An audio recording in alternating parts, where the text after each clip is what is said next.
Welcome to the Undisputed podcast. I'm your host, Jenny Taft. This podcast is the full show from today's episode of Undisputed from start to finish. They've got a busy slate, so skip Shannon, let's get to it.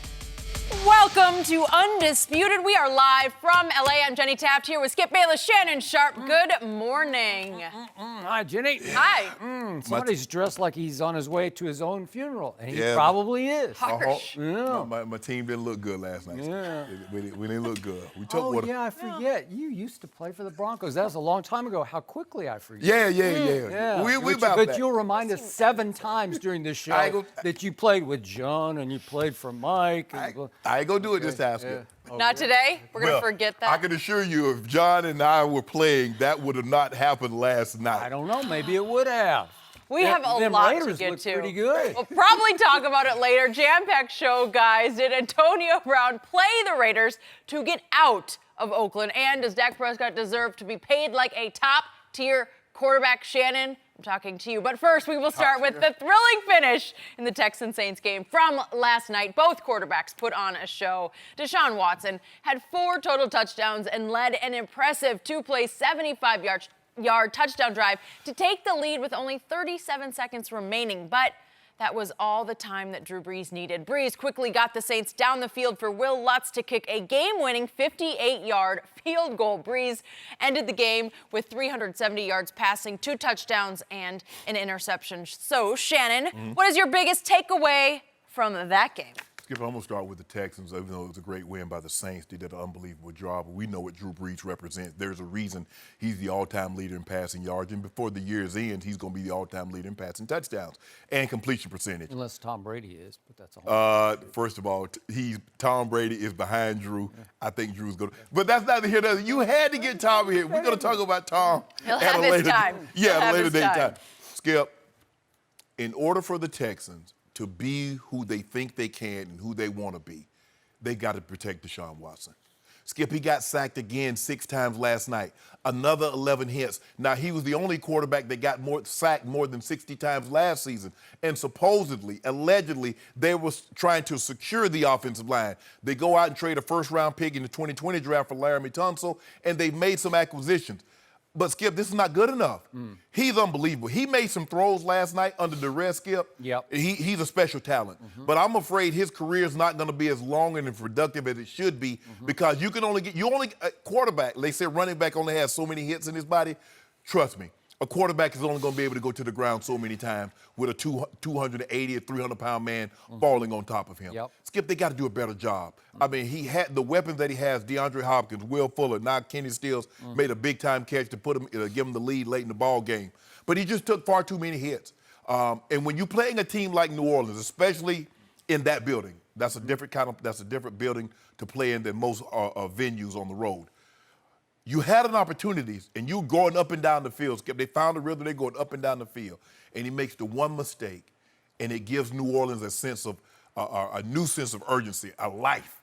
And they catch fire, and they couldn't stop him. They did a great job of holding him to a field goal, but 43 seconds with Drew Brees is an awful lot of time, especially when he has one timeout.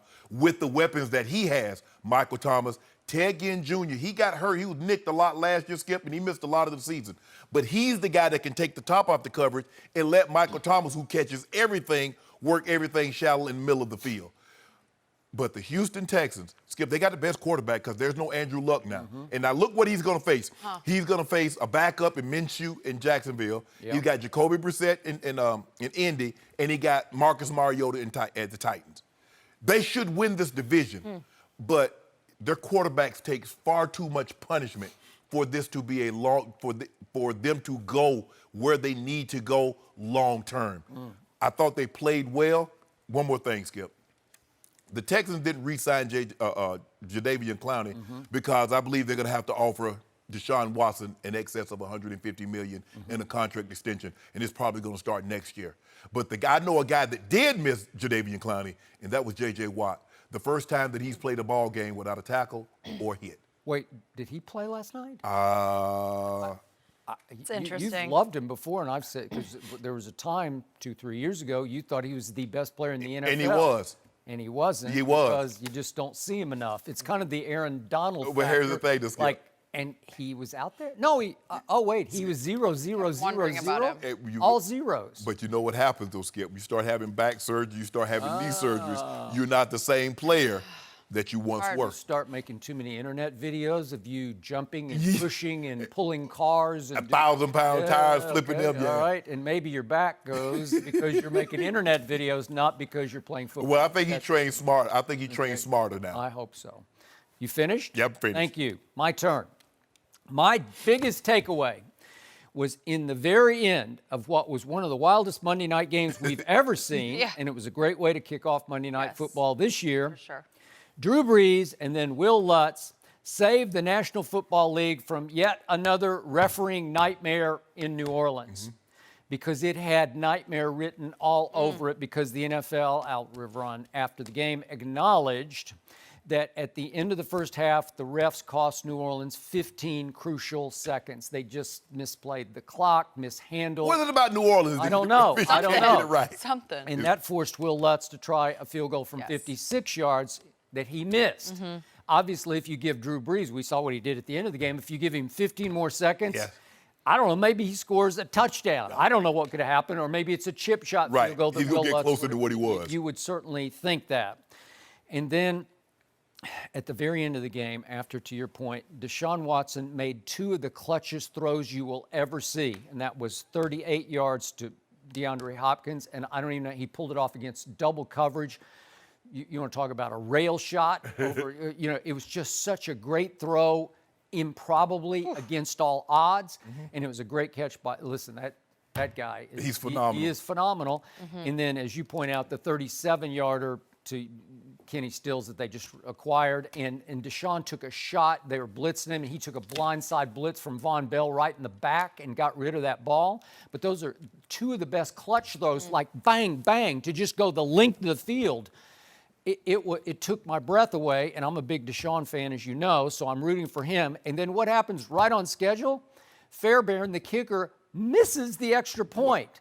But a kid for New Orleans who, I don't know, Chauncey Gardner-Johnson, I don't know, but he falls across Fairbairn's foot, and he gets called for roughing the kicker. Roughing the kicker. And I was stunned because, I got to tell you, I would not have thrown that flag. I thought that was no more than incidental contact exaggerated by the kicker. And it was excusable incidental contact that should not have been flagged because it's going to change. It's going to win or lose the game at that point. The Cowboy looked like a kicker. The kicker looked like a cowboy in the Western the way they shot him. Look how he fall on the ground like, oh, they got me. Oh, I thought we were so going to do a dramatic. Dallas Cowboy. No. You So went did I. real cowboy. Yeah, real cowboy in the Western. He goes down hard, though. I'm not throwing that flag, and I think a whole lot of Saints fans, many of whom came in referees' jerseys, just to protest what happened last year, they probably thought the same thing that I was thinking, like, why did you throw that? And obviously they didn't throw the flag on Nickel Roby-Coleman last year in the NFC Championship game on Tommy Lee, Lewis? Yeah, Tommy, yeah. And so that was the controversy. It looked like it had reared its ugly head at that point. And then, of course, here came Drew Brees, and there went Romeo Crennel. And I love Romeo, another chip off the Belichick block, though those chips don't always do very well, do they? Yeah, but the block got Brady up there. Yeah. They just got chips. He's got, that is correct. Well said. I agree. So here came Romeo's dreaded prevent defense. And the reason I think he fell back into the prevent, and you mentioned Ted Ginn Jr., but on the previous New Orleans series, they'd been backed up 3rd and 2 at their 15. If we could see this play, this is look like the first backbreaker for the Texans. Drew Brees is backed up, and he throws, first he audibles, and then he just lets it fly for Ted Ginn because they were playing coverage. Yeah. Everybody was up playing man at the ball because it's 3rd and 2. Right. And so because of that play that set up what looked like was going to be the winning field goal, and then Deshaun happened, boom, boom. But because of that, Romeo says, it's Drew Brees, and he does have a lot of deep speed. Let's play prevent. And what does Drew do? He goes boom, boom, Right. boom. And all he needed was a 12 and a 15 and a 12. Right. And all of a sudden, Will Lutz, who just got his money in the offseason, and he's a fine young kicker who seems like he's got his head screwed on But straight. Skip, I don't know if anybody thought, with the exception of, because in warm-ups, the kicker goes out and the special teams coach is watching him, and he'll go tell the head coach, he's good from about 55 in this direction. He's a good from about 57, 58 in that direction. Now, prior to last night, I didn't know he had that kind of leg. I did. No, he's got a big leg. That would have been, Skip, that would have been good from about 63, 64. He's got a Justin Tucker kind of leg. And I think what's also, this was indoors, Skip, but I think something that's going unnoticed is that you're no longer allowed to line up head up of the center. So now guys are driving the ball because there is not that guy right there to be able to get that immediate pressure. If you look the way he kicked that ball didn't have a whole lot of trajectory. He knows he can drive it now. But Drew, with Drew, Skip, I don't really know, because we're looking at it like, okay, Romeo is saying, okay, I went with pressure, and you see what he got me. They go down the field in about a minute and a half. He's got 3 deep safeties like 40 yards off the ball. Right. And it's like the old Aaron Rodgers play against Dallas in the 2016 playoff game, where my guys are just playing prevent, and it's 3rd and forever, and he throws it to Jared Cook on that deep cross. Yeah, but Skip, if I'm Romeo, I'm going to play the odds. Do I trust Drew Brees, or do I trust their field goal kicker from this distance? Because if let Drew Brees, you give him man coverage.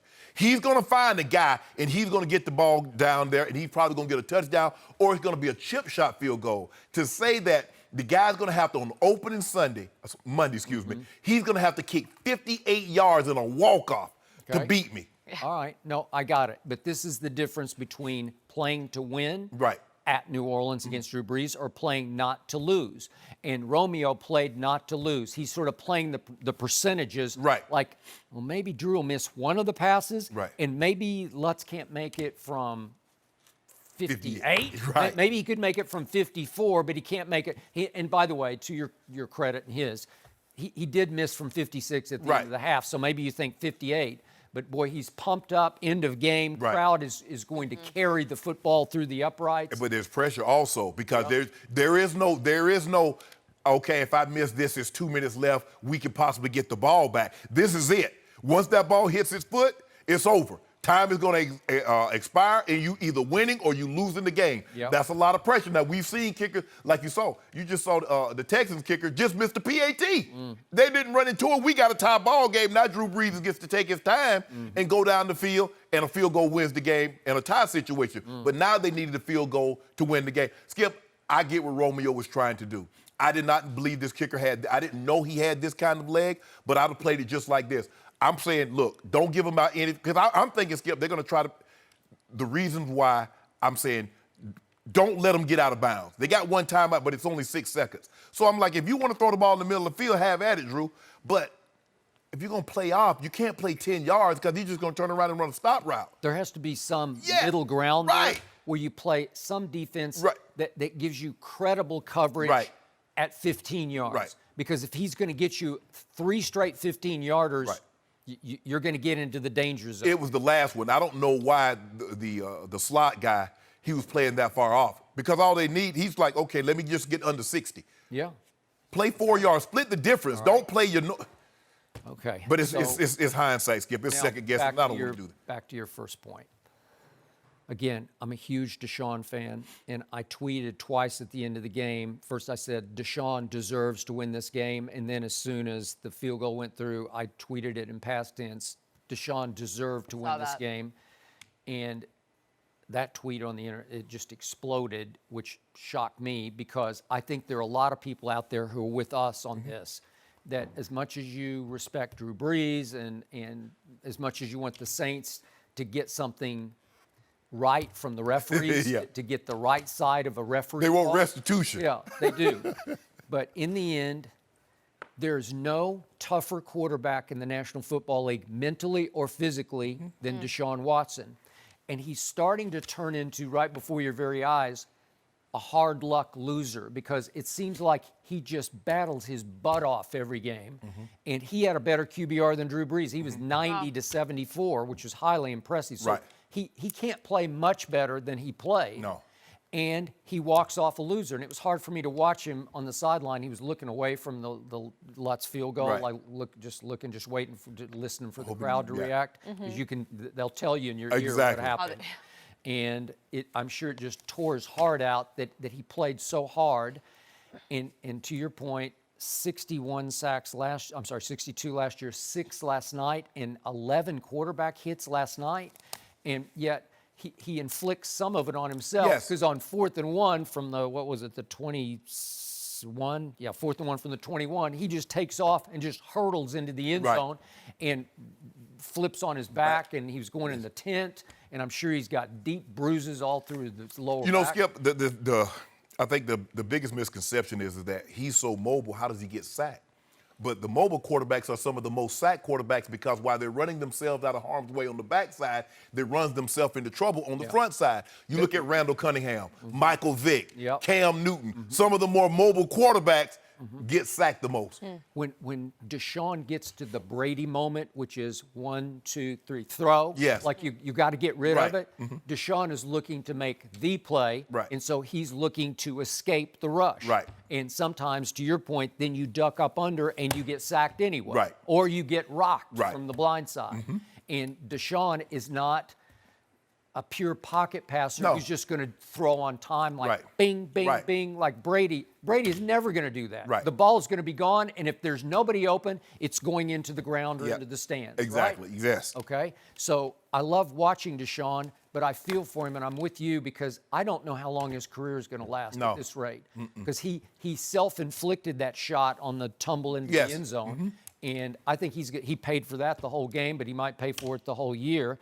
And in the end, I feel for him because I'm not the biggest Bill O'Brien fan. Romeo's been good but not great as a coordinator. And it feels like Deshaun is stuck with a team that's pretty good with DeAndre Hopkins, obviously, and now Kenny Stills, but not, and Fuller made a great catch. They made a great catch last night. They got great skills. I mean, you look at, they signed Duke Johnson or Carlos Hyde. Skip, they ran the ball really well last night. They did.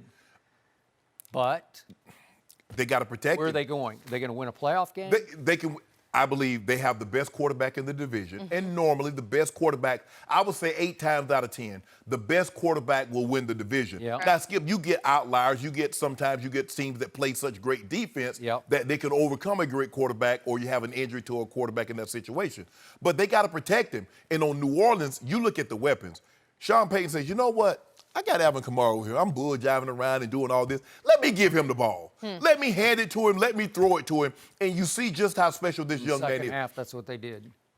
Defenders, a little piece of advice, and I've tweeted this for the last 5 years. Do not let the offensive player cross your face. Unless you have bracket coverage and you're responsible for the outside, then you stay outside and force him to your help. Skip, they're playing man coverage. Cunningham, you got him man-to-man. Why would you ever let him run the arrow route and let him cross your face? If you force him to the outside, guess what, Skip? You can use the boundary. You can chase him out of bounds. But if you let him cross your face, you got no help inside, Kamara goes 41 yards. On the touchdown that Deshaun threw to D. Hopkins, it looks without, I mean, from the I didn't really a chance to see it, but it looks like they're playing some kind of quarters, cover 6, which they play in half field on one side, the safety's in the middle of the half the field.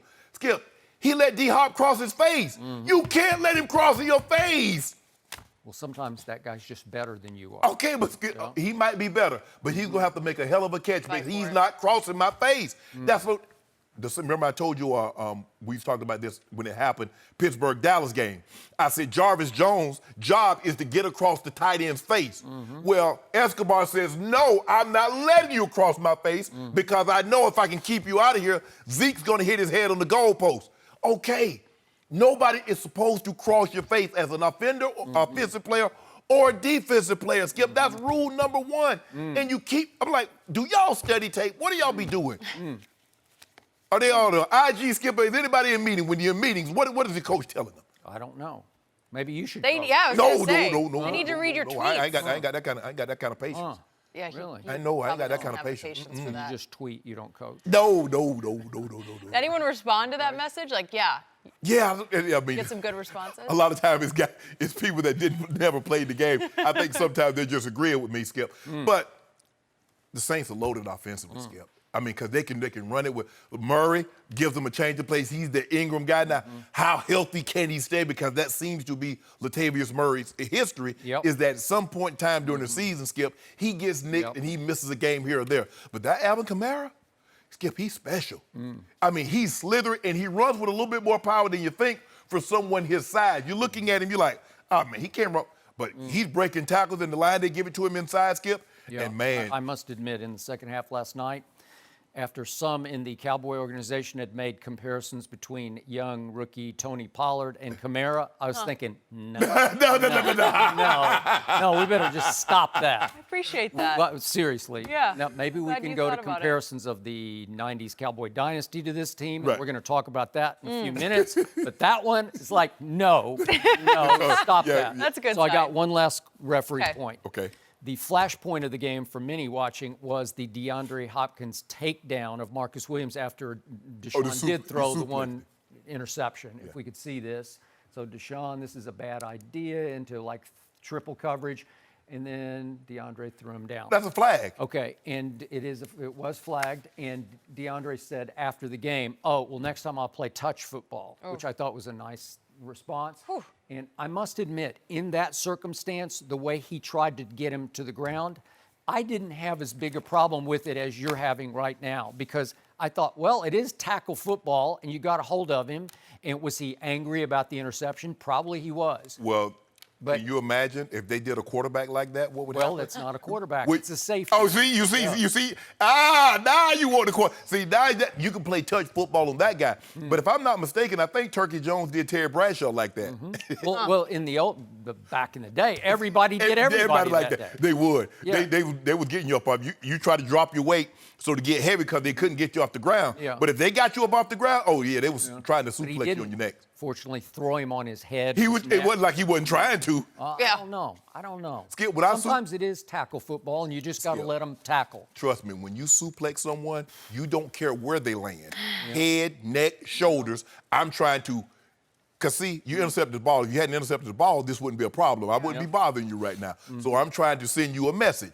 Don't do it again. And plus, they tackle him. D-Hop said, if you'd have got me, this is what you'd have done to Same me. thing. So I'm paying you back. Oh, so it's like the home run hitter in baseball. Then he comes up the next time, he hits a home run, and you hit him in the head. Yeah. You know, like, You're supposed to hit him in the back or the butt. I think they're trying to. Well, you can stop it by not throwing it across the plate and Games letting him back back it and out. forth. I think you said it, Skip, off the top of the show. Good way to start Monday was. Night Football, because we also had a different game in action. Did the Raiders show that they're better off without Antonio Brown? That is something we'll discuss next. Don't forget, you Come can on, check us Bronco. out every day on the Fox Sports Channel on SiriusXM. We'll be right back. No mercy.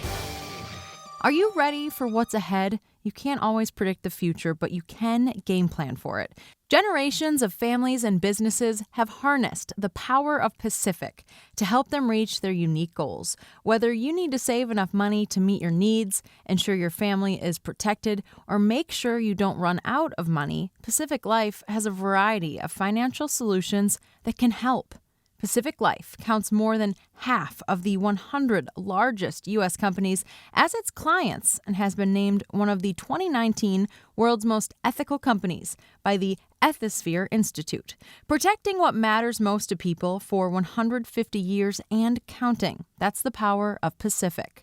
Ask a financial professional about how Pacific Life can help you game plan for your future, or visit www.pacificlife.com. No mercy.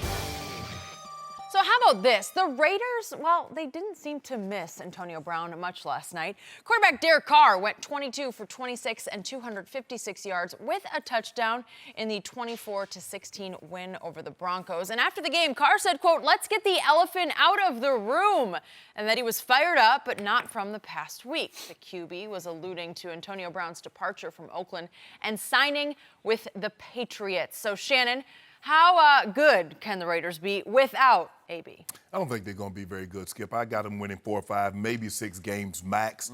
I thought Derek Carr played really well last night, but I'm still not sold on this Carr. I thought he was protected, and considering you're talking about a front that had Bradley Chubb and Von Miller, he wasn't touched. He wasn't sacked. So most quarterbacks, all quarterbacks, you give them a clean pocket and see what they do to you. I'm not talking about, Tom Brady. I know Tom Brady. You give a quarterback a clean pocket where he's unbothered, he will pick you apart because the guys are just too good now, Skip. They grow up throwing the football. Now nobody really runs the veer or the option. Everybody's throwing the ball from Pop Warner all the way up through middle school, high school, college. And so the guys are just too good, the quarterbacks and the receivers. So the only chance that you have is to put pressure on them and force them into mistakes. And the Broncos' defensive front could not do that last night. I didn't think the Broncos played poorly. The difference was when the Raiders got into the red zone, they were 3 or 4. The Broncos was 1 for 4. Therein lies the difference of the ball game, and then the Broncos dropped the touchdown that took basically 4 points off the board. So, and I look at the Raiders, Skip, do you know their next 6 games? Kansas City at home, at Minnesota, at Indy, Chicago at home, at Green Bay, at Houston. Yep. How many of those games you think they're winning? So with that being said, Skip Bayless, hey, it was a big win. You always want to give your fans something to cheer about, especially opening day, Skip. But I got them winning 4 or 5, maybe at the max. I'm talking about to capacity. Wow. Gas seeping out. That's it. 6 wins. Really? Yep. But you hate you some Raiders. I do hate them. Yeah. You were raised to hate them. Yeah, right? and anytime we play up, that was the only time we had a particular week. Yep. We could play Kansas City, San Diego, and even Seattle when they were in our division. But it was Raider week. We hated the Raiders. We always gonna hate the Raiders. And if I see a Raider, I might punch him. Yep. Okay. Good to know. And you've never been much of a Jon Gruden fan, and I think whatever little love that you had way deep in your heart for Jon Gruden, he obliterated during Hard Knocks. I liked it when he coached my brother. He was a receiver coach. My brother was in Green Bay. True. But Skip, it's just got to the point now he's on the sideline now, Skip. He's got to chuck I you mean, everybody. stop when He you knows stop. the camera Yeah. is watching him. It feels like he's always performing. Okay. Despite all that, Okay. I weirdly found myself rooting like mad for the Raiders last night because of Antonio Brown. Exactly. You are out on Antonio Brown, Yeah. and you have been so strongly out on him that you have turned me completely off to Antonio Brown, which has turned me back on to the Raiders. And again, because of 4 Hard Knocks episodes, which I watched on the edge of my seat because of Antonio Brown mostly, and some Jon Gruden, because of that, I got to know this team a little bit better than I would have. Okay. So now I have some rooting interests, like that Darren Waller, the tight end. Yeah. He Yeah. caught, he caught 7 balls for 70 yards. It's rooting He's had for him. drug issues before. He's a really bright young man, and it's like he got a second chance in life and in his career. He was drafted by the Ravens. He Yeah. got injured his rookie year, Yeah. and then he couldn't beat. He had substance abuse problems. Big- Finally big got problems. that turned around. Big problems. Yeah. So You're right. how do you not? You're right. How do you not root for him and Tyrell Williams that they snatched from a division rival? Yes. He's 6'4". He's really good. He Yeah. kind of played in the shadow of Keenan Allen. Yes. With the Chargers. And Mike Williams. Yeah, and Mike Williams. There you go. And all of a sudden, he rose and he shone last Yes. night, and I like him. You know, like I'm rooting. And then the profane chant that was echoing at the Coliseum, Oh, yeah. or the mausoleum that they play in, it was just I can't say it on TV, but you know what it was. AB. And it was an anti-AB chant, and it AB. just echoed the whole game. You could hear it on TV. Yeah. Yep. It got to be music to my ears, like, yeah, I'm with you. I'm with you. And I start watching this team, and again, I had to watch the preseason games because Right. of Hard Knocks and got to see more of them during Hard Knocks. I think Mike Mayock, for all the controversy he was involved in, with help from Gruden, they did a pretty great job of rebuilding that roster. Yes. There's talent there on both sides of the ball. There's a lot of new talent. And I saw it flourish last night. And to your point, I don't know if I've ever seen Derek Carr play better than he played Right. last night. He was in control, and I thought Gruden was out on him. I thought Gruden was hard on him. And again, I'm with you. I used to love Jon. I covered the last team that he had in Oakland. Knew him very well at ESPN. I like him. I like being around him. You would too if you were just around him privately. But he was playing to the camera like no coach has ever played to the camera through Hard Knocks. And he came off as this just perpetually sarcastic, profane caricature of himself. It's almost like he became Frank Caliendo playing Jon Gruden. And it got weird where he's just so conscious of the camera that he is showboating and grandstanding for the camera at every turn during Hard Knocks. Yeah. Well, I can't root for that, but I can now root for his team. And by the way, his defense has talent on it.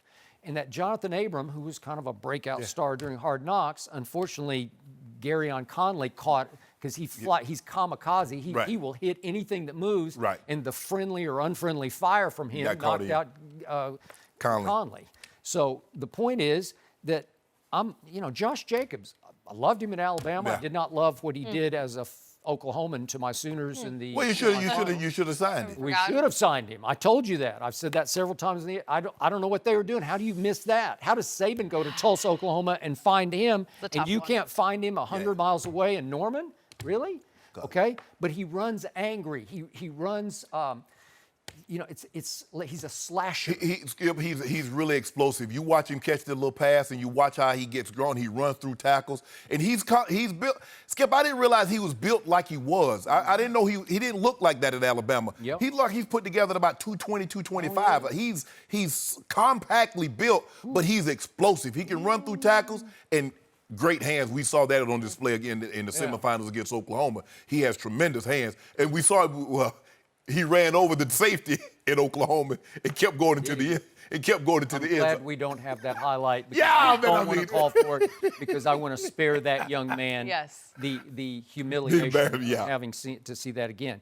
But all of a sudden, the Raiders, I know they lost one of the great pass rushers maybe in the history of this game, in Khalil Mack. Gruden let him go, just the way he let Amari go. But Benson Mayowa, who started with the Raiders, was with my Cowboys for 2 years, went back to the Raiders. He had 2 sacks last night. And Cleveland Ferrell, the rookie from Clemson, he had a sack. They got pressure on Joe Flacco, who looked like Flacco again last night. But the Broncos' offensive line isn't very good, Skip. They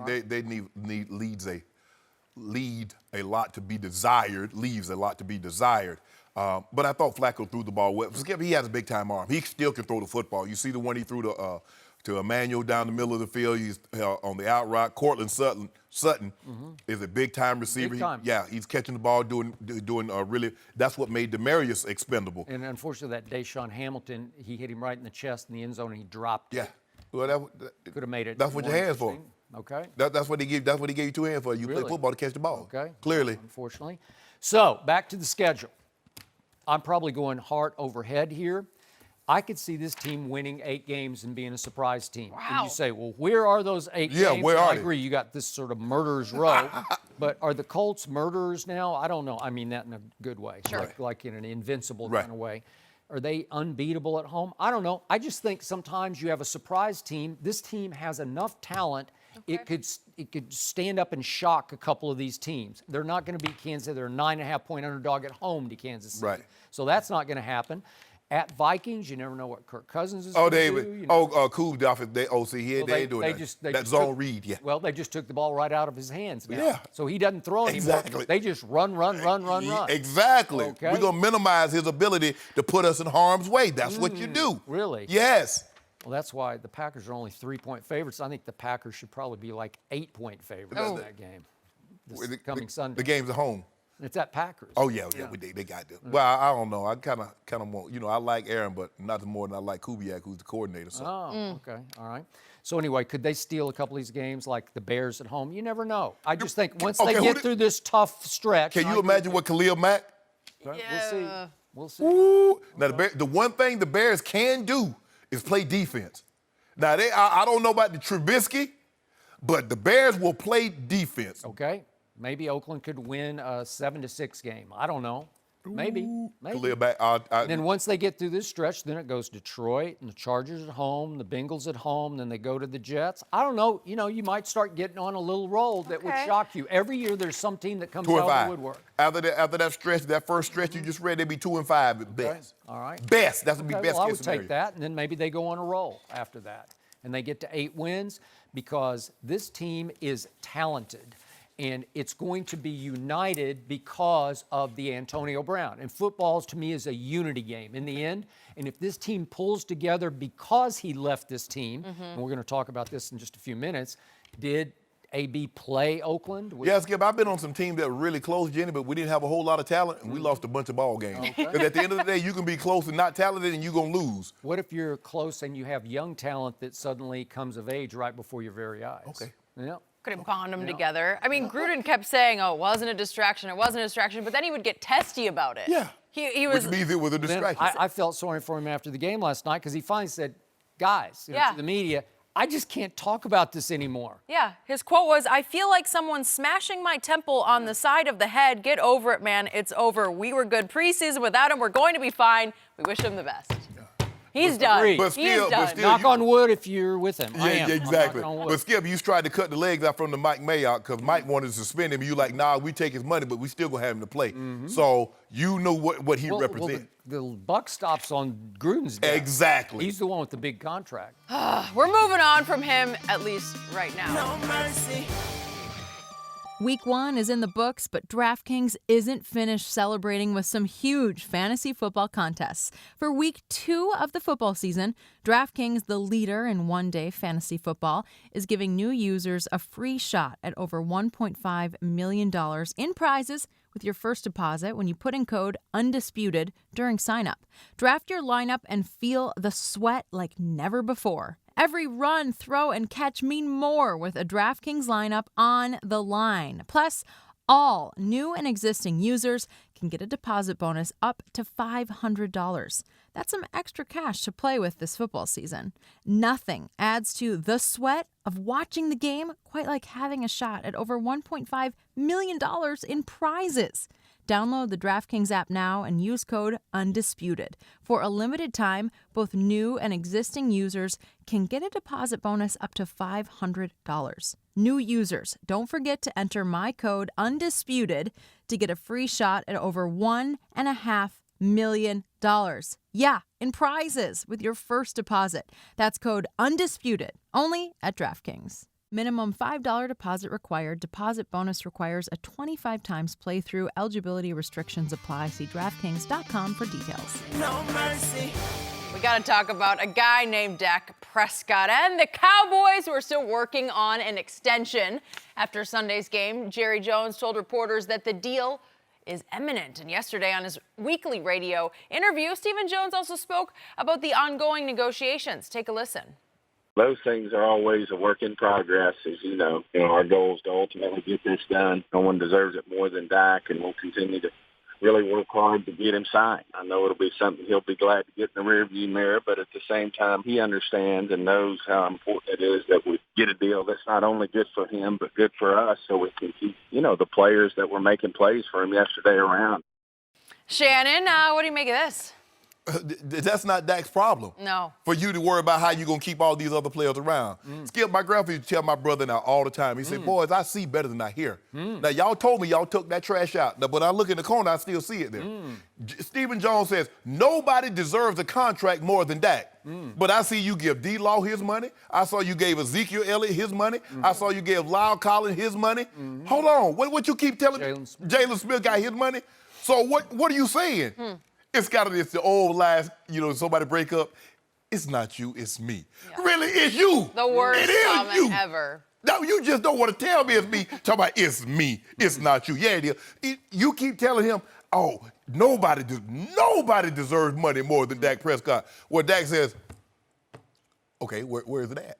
Where is it at? I haven't heard him say a word. That's what he said. He just says, I got people who do that. Yeah, okay, Todd France said, okay, Steven. Where is it at? And you see what he did? You see that caveat what he did? Which part? Dak understands, though, he needs to do a deal that's good for him and a deal that's good for us. Why I got to do a deal that's good for you?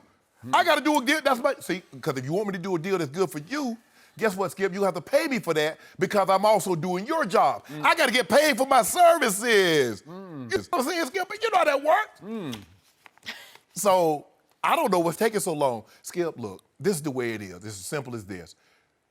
Dak has seen two guys from his draft class go ahead and get taken care of. And if Dak's your guy, we saw Green Bay says, you know what, we're moving forward with Aaron Rodgers. We saw Seattle, we're moving forward with Russell Wilson. And then last year, before the season, Matt Ryan, Matt Stafford, those organizations says, we're moving forward. And then this season, we see walk it to him, Carson Wentz. We saw Jared Goff. Those organizations says we're moving forward. They ain't talking about, oh, nobody deserves a contract. Oh, we believe in that. Y'all doing all that talking. I don't do it, Skip.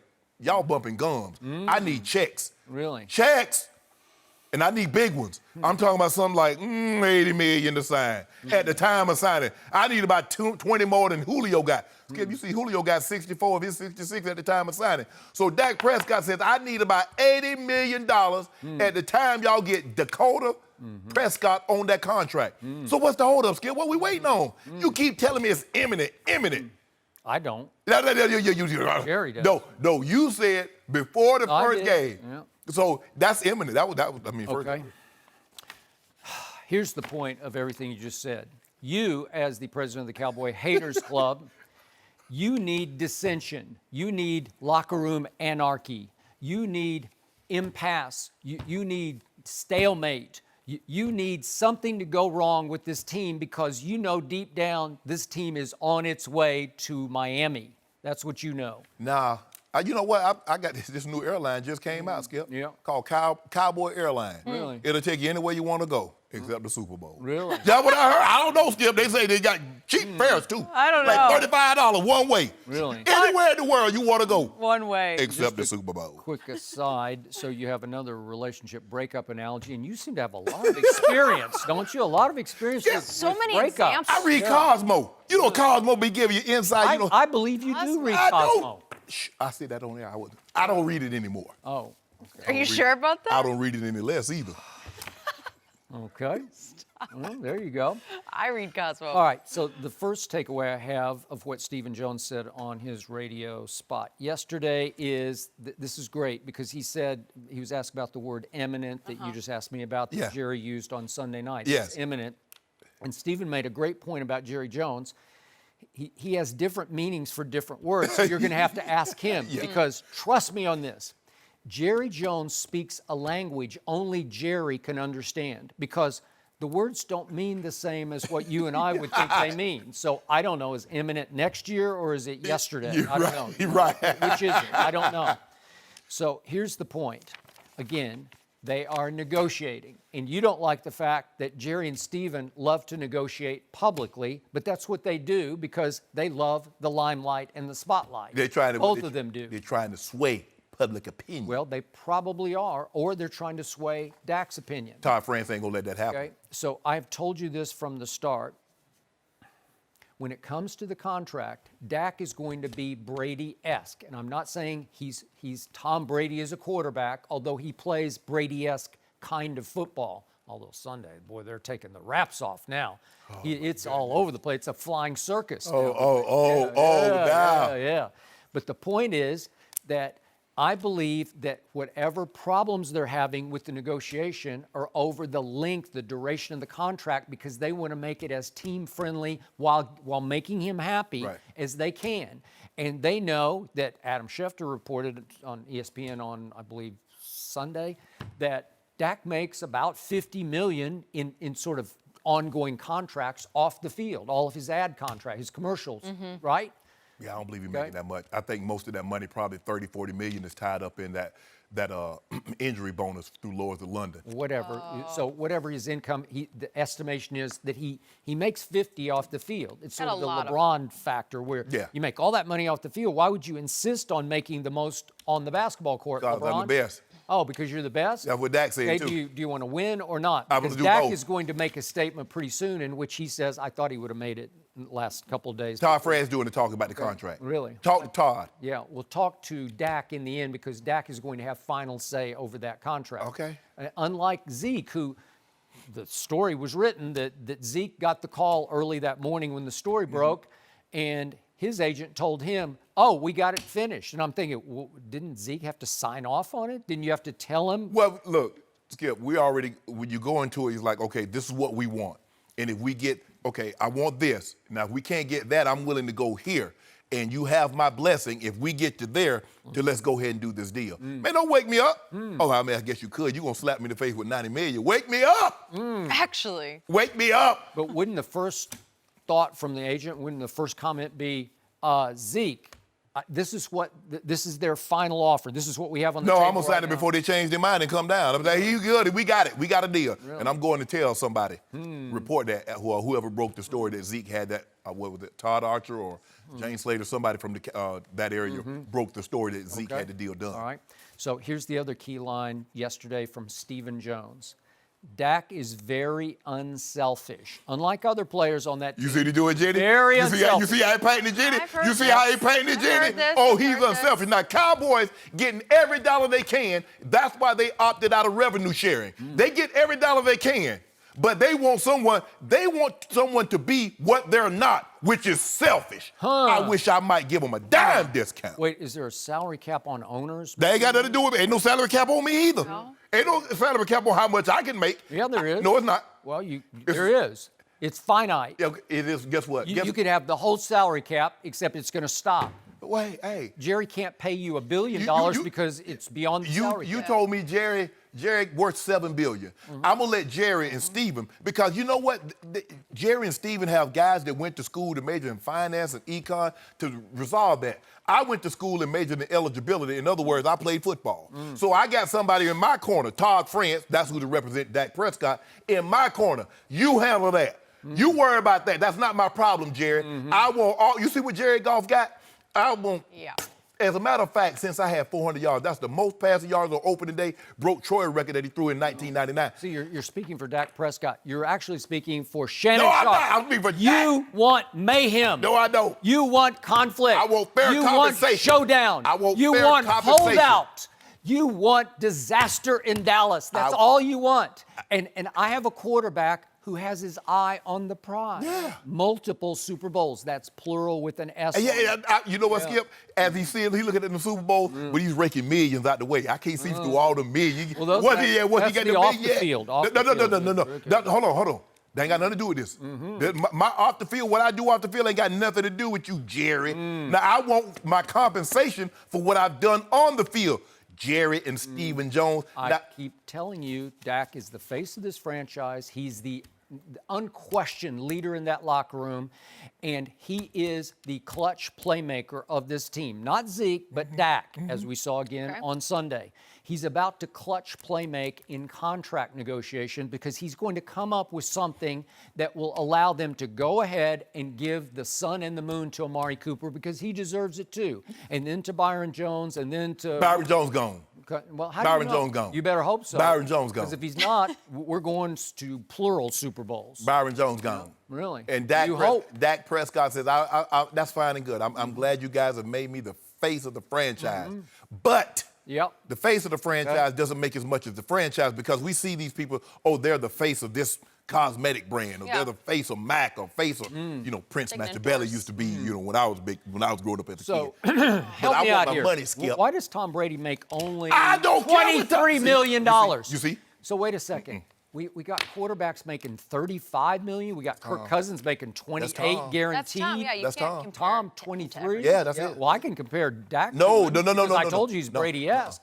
So he will take a deal that feels like a Brady deal where you say, well, you left some on the table. Yeah, that's for Amari. I ain't leaving nothing on the table. Yeah. Did your mama tell you as a kid, boy, eat all that food? I want everything that's supposed to be on my plate. I'm going to eat it all. She never said And you know what, Skip Bayless? I'm tired of you. Look here, I don't keep up with if I'm Dak Prescott, he said, I don't worry. You used to be worried about the Joneses. I don't worry about the Bradys. Because while the Bradys got all that, what they got going on, and Giselle doing her thing, I ain't got no wife worth $400 million. I ain't got no wife making $40, $50 million a year. It's just on me. And I got to secure my future. So I'm not worried about the Bradys. I'm not worried about the Ryans. I'm not worried about anybody other than Dak Prescott. Now, I know you're looking at it. I'm a kid from Mississippi. My mom passed away suddenly a couple of years ago. Louisiana is where you came from. But don't try to appeal to my emotions. Don't play on my emotions. I want my money. You want him to have his money. Yeah, he deserves it. You don't speak for him. Does he deserve his money? How does the president of the Cowboy Haters Club speak for Dak Because Prescott? I don't get it. I'm not truly a hater. I just hate. You just hate him. You just hate them. It's okay. It's okay. Cause I don't understand why people still love them so much when they haven't won anything in a quarter century. If someone could explain that to me, because I thought Americans, we like winners. We love winners. We'll jump on a bandwagon. Americans will jump on a bandwagon quicker than anything. Since Dak was drafted in the fourth round, they've won the division 2 out of 3 years, and they won a playoff game last year. Y'all put banners up for divisions? Teams that won Super Bowls? You have to walk before you run, and we're about to run. We don't need banners. Did we not hit the ground running on Sunday? I think after 25 years, if you haven't started walking by now, there's a good chance you're going to stay in You're going to stay in infant mode for quite a while. And the final point Stephen made, according to this story, was that he's negotiating, but he made a big picture fair point that I'm sure Dak would embrace. No, he wouldn't. And that is, as you saw, says Stephen, Dak had plenty of time on Sunday. You were saying, he could stand back there for hours to throw. We had a great offensive line. All of them were healthy. We had all those different weapons. He went on to name Randall Cobb and Zeke and Tony Pollard. And he's just making the case that we got this lined up here for a long, good run. That sounds like a Stephen and Jerry problem. How does that become my problem? So when my name becomes Dak Jones and I get a part of the Cowboys, then I worry about it. But my name is not Stephen. My name isn't Charlotte. My name isn't Jerry Jr. So I don't worry about what y'all got going on. Your name is about to be Mud. I need my money, Skip. Mud. Skip. I don't know why you keep doing that. You keep talking about that's not Dak talking. Why you keep talking for Dak then? If I can't speak for Zach, why can't you? He is going to take a team-friendly deal because he's unselfish. I ain't heard that. No. Maybe he doesn't want to do all these endorsements. So what if he don't He's want the un-LeBron right here. Let's just say right now, what if he doesn't want to do a team-friendly deal? Well, I just know I know how he's built. No, he ain't built. How he built? He built like he wanted money. No. Oh, he don't want it. This will be great for this No, team. And it will get done imminently. You want him to be stuck promoting Chunky Soup for the rest of his life? Like maybe he wants to. Maybe he doesn't want to do 8 different endorsement deals. He's got to focus on the Cowboys. Yeah. Imminent. I mean, I got a very different definition of imminent. I think I'm in immediate danger. I think there's something real. I'm not talking about you're in imminent danger in 2021. I think imminent, I'm thinking like, right around the corner. That's what imminent means. That's what my definition of imminent. Remember what Troy said, you only have to sit with this young man for 2 minutes and you realize he's different and he's special. Yeah. That means unselfish, that means team-friendly, that means Super Bowls plural. Yeah, I saw it with him on the plane, and I after 2 minutes, I realized that, man, this man vastly underpaid. I can't wait till he get a $150 million contract. That's what I was thinking. So nice you thought about that. You say he's way overrated as a quarterback. We are moving on from Jerry Jones to Jerry Rice, who says that the Raiders got played by Antonio Brown. Yep. Do these guys agree with that scenario? We'll find out next. No mercy.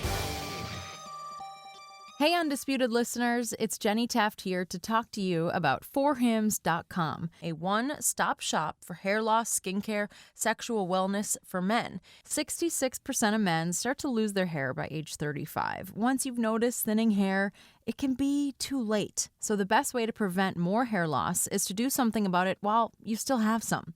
Hims is helping guys be the best version of themselves with licensed physicians and FDA-approved products to help treat hair loss. These aren't snake oil pills or gas station counter supplements. They're prescription solutions backed by science. 4Hims connects you to real doctors online. It's completely confidential and discreet. Just answer a few quick questions, and if a doctor determines 4Hims is right for you, they can prescribe you medication to treat hair loss that is shipped directly to your door. Order now. My listeners can get started with the Hims Complete Hair Kit for just $5 today, right now while supplies last, and subject to doctor's approval. See website for full details and safety information. This could cost hundreds if you went to the doctor or a pharmacy somewhere else. Go to forhims.com/undisputed. That's forhims.com/undisputed. forhims.com/undisputed. No mercy. Antonio Brown is now getting attention from all-time great Jerry Rice, but not in a good way. Following Brown's release from the Raiders, Rice said, quote, "We all got played." Rice went on to say that Brown personally told him that he wanted to play football in the Bay Area. It's been reported that AB hired a consulting firm to aid him in getting cut from the Raiders and that he did whatever he could just so he could land in New England. Interesting stuff there. Shannon, do you agree with Jerry Rice that Antonio Brown played the Raiders? No. because to believe that this AB had this elaborate plan laid out, you'd be foolish, as foolish as AB has been over the last 6 months or the last 7 months of this situation. So we're to believe that AB either went into a cryo chamber with no shoes or wet shoes, knowing that I'm going to get frostbiting feet. So, Skip, I might even lose my feet, but at least I'll be up out of Oakland. Nah, I don't think so. So, and it's reported that he hired a company to help facilitate what could he do to get up out of Oakland. Did he hire it before or after he skipped walkthroughs? Did he hire them before or after he skipped practice? It wasn't until he got fined that now all of a sudden, and he's like, what did he report, Skip? Oh, they're taking away my guaranteed money. It was after we got played, after the Raiders was going to get that guaranteed money back, we got played. No, Skip, what happened was the Raiders was going to hold him accountable for his actions. Actions have consequences. And if you don't want those consequences, don't commit those acts. It's as simple as that. AB, for the longest time, has skated, Skip. This was not the first time that AB had missed a walkthrough. This was not the first time that AB had missed a practice, but I believe this was the first time that he had been held accountable. And it's like a child. Skip, you can give a child whatever you want. Give him ice cream, cookies, and candy. But he goes to the store, and the first time he doesn't get something that he wants, what they do? They yelling and screaming and kicking on the floor. Grandma tell me, my brother, you show out, you get woe out, wherever. AB showed out on the Raiders' watch, and they said, nah, we ain't putting up with this. We finna nip this in the bud. But it was too late, Skip, because Pittsburgh had let this skate for such a long time. He felt emboldened. He felt entitled. Do y'all know who I am? I'm AB. I've led the league in receiving 3 or 4 times. I've led the league in receiving yards a couple of times, receiving touchdowns. Man, y'all better give me a different set of rules than everybody else. And lo and behold, he goes to the past 7 years, Skip. He's been in a situation where he's been the guy and he's played by a different set of rules. So he wanted to facilitate a situation where he gets to go to a team where everybody is treated exactly the same, no matter how good or how bad you are. I don't believe that. I don't believe that for 1 second that AB had this elaborate plan. It just so happens that AB is 31 years of age. He's a very productive receiver, and there was always going to be a market because we've seen guys get opportunities, Skip, second, third opportunity, that have done far worse things than what AB's done. But to think he had this elaborate plan from day one hatched out, I don't believe that. I do. I don't believe it was AB's elaborate plan. I believe it was Belichick's elaborate plan, orchestrating through the agent Drew Rosenhaus down to AB. And everything that happened in Oakland looked premeditated to me, except for the cryotherapy, unless it was just a happy accident for AB. And I got to knock on wood for him. Hope his feet are okay, because you don't want to risk losing your feet. Right. But they just got burned, a layer of skin. He lost 1 layer of skin, and then it looked like he bounced back pretty quickly from that. That was just stupidity on his part, because I don't think that would be part of a premeditated plan, because it's just too dangerous to risk. Exactly. Okay, so I'm with you on that part. But all the missed meetings, all the bad body language, all the hard knocks where we saw him standing in the doorway at the back of the room during the first players meeting in camp, everything that he did smacked of over-the-top, get-me-out-of-here sort of behavior, where he was just daring them to cut bait with him before the opening game. And what if they left that guarantee in place? Okay. Thank you for bringing that up, because you took the words out of my mouth. So I thought, how could you leave $30 million on the table in Oakland to go, because I thought if he's going to wind up in New England, he's going to have to, quote-unquote, crawl to New England and play for the minimum. But he gets $10 million guaranteed, which can become 15 if he makes the incentives this year. They're probably very reachable if he just plays, if he just shows up and plays.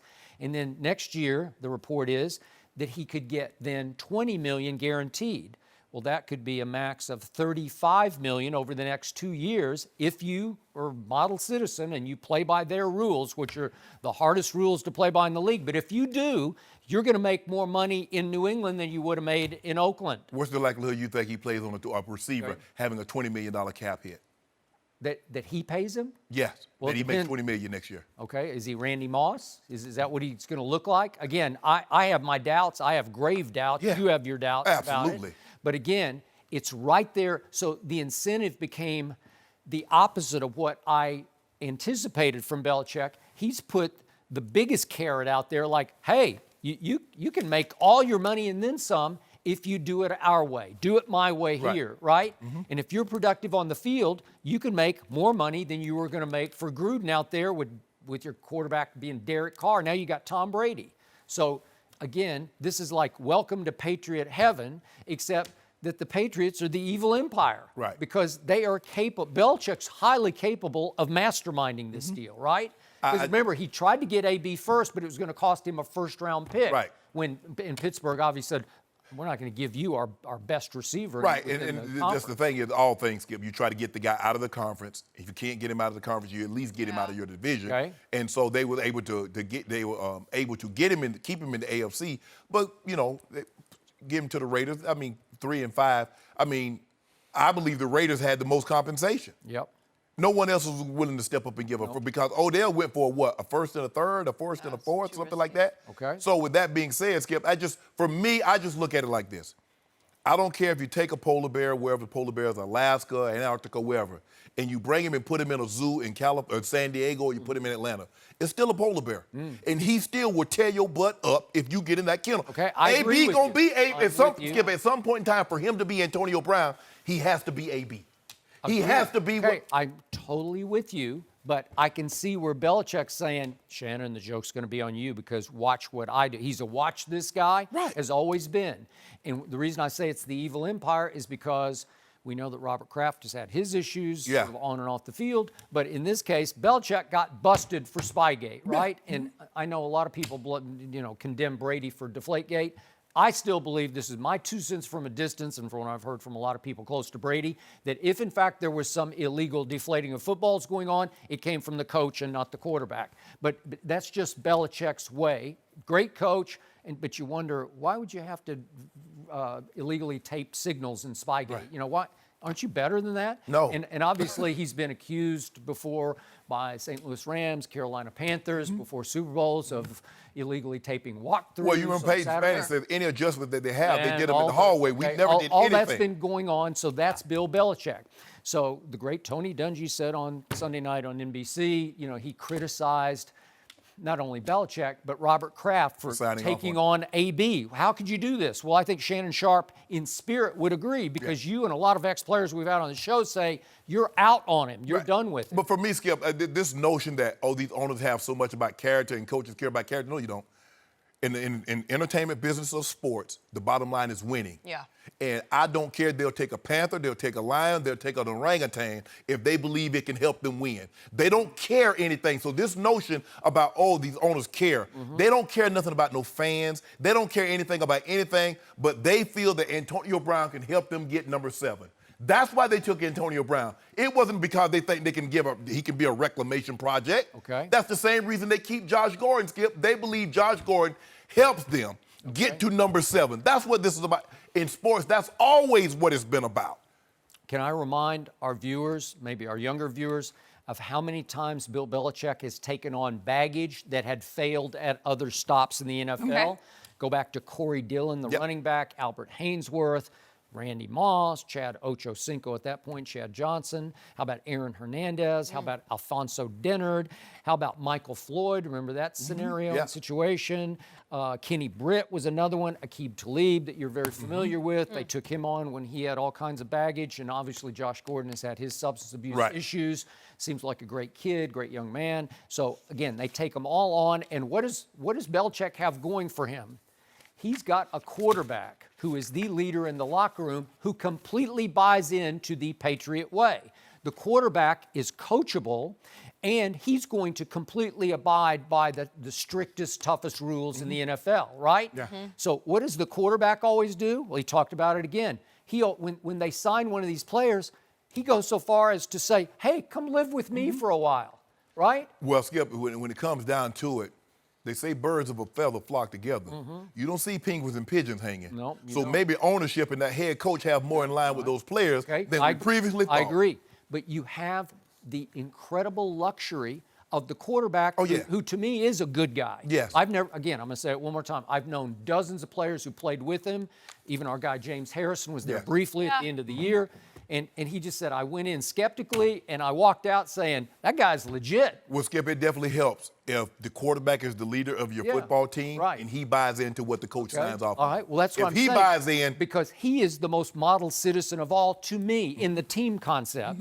So if he goes to these troubled players and says, hey, you got a chance to win. You got a chance to and he says to all of them, hey, he says he's asked a lot of players when they first came there, why don't you come stay with us for a while? We got a big house. We got a guest room. And so he's already asked Antonio. Do I think Antonio's going to take him up on it? I doubt it. But again, that's what I do, Skip. I got a guest house, too. Do you? Yeah, when they come out and get the guest house. Are up there in people Bel Air? excited to Yeah, see they come in, they walk, hey, where's my room? Do you invite people? In the back. Really? In the back, huh? Do you have a lot of guests?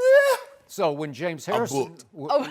My mom and sister's always in town. Really? Okay. Yeah. But James Harrison, you probably have him over in the guest house. I mean, James will come over, but, he likes staying in his digs. He'd be getting up too early to work out. But I wouldn't know that, because he'd be in the guest house. Oh, he'd be in the guest He'd be in house. the guest house. Yeah. Must be nice to have That's where the guests stay. Hold on. Why do they call it a guest house if that's not where guests supposed to stay? But that's a luxury You that realize many don't your have. house is just a couple of blocks away from the Clampett mansion, the Beverly Hillbillies mansion. Really? Yeah, with the cement pond. And, I didn't know that. I didn't know that. You got the whole thing going. Yeah. You might you be got a in guest that. house. I do not have a that's a guest luxury. That ain't no luxury. I have a second bedroom. That's about as crazy as it people gets be around getting here. up in the middle of the night, going to get water, slamming doors. They need to be outside, so I can't hear any of that. Got it. They're not going to do that. It's very generous. Amazing. But Skip, I don't believe. Skip, I don't believe. You believe Antonio Brown that smart?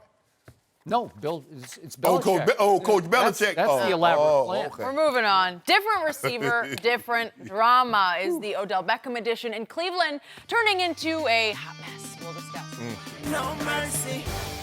So Odell Beckham Jr., well, he raised some eyebrows Sunday when he played the entire game while wearing a luxury watch valued at $350,000. Yeah. There's no rule against wearing jewelry, but the NFL does have a rule prohibiting wearing any hard objects. The league does plans to discuss the issue with OBJ, but no fine is expected. The Browns went on to lose that game 43-13, but Freddie Kitchens said there is no reason to overreact, despite an anonymous exec saying that Kitchens is coaching for his job already, guys. So, Shannon, what's going on here?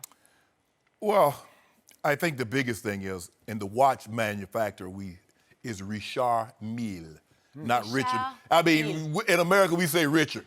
Richard Mille. You must have done a lot of work before the show to research that. Richard Mille. We looked it up in the commercial. Campaigning for a deal with I Richard Mille. hopefully Paddock Philippe is listening, but that's not the end of that. Skip, you know what someone just said to me, and I didn't really think about it? They say, you know why Odell wore that watch?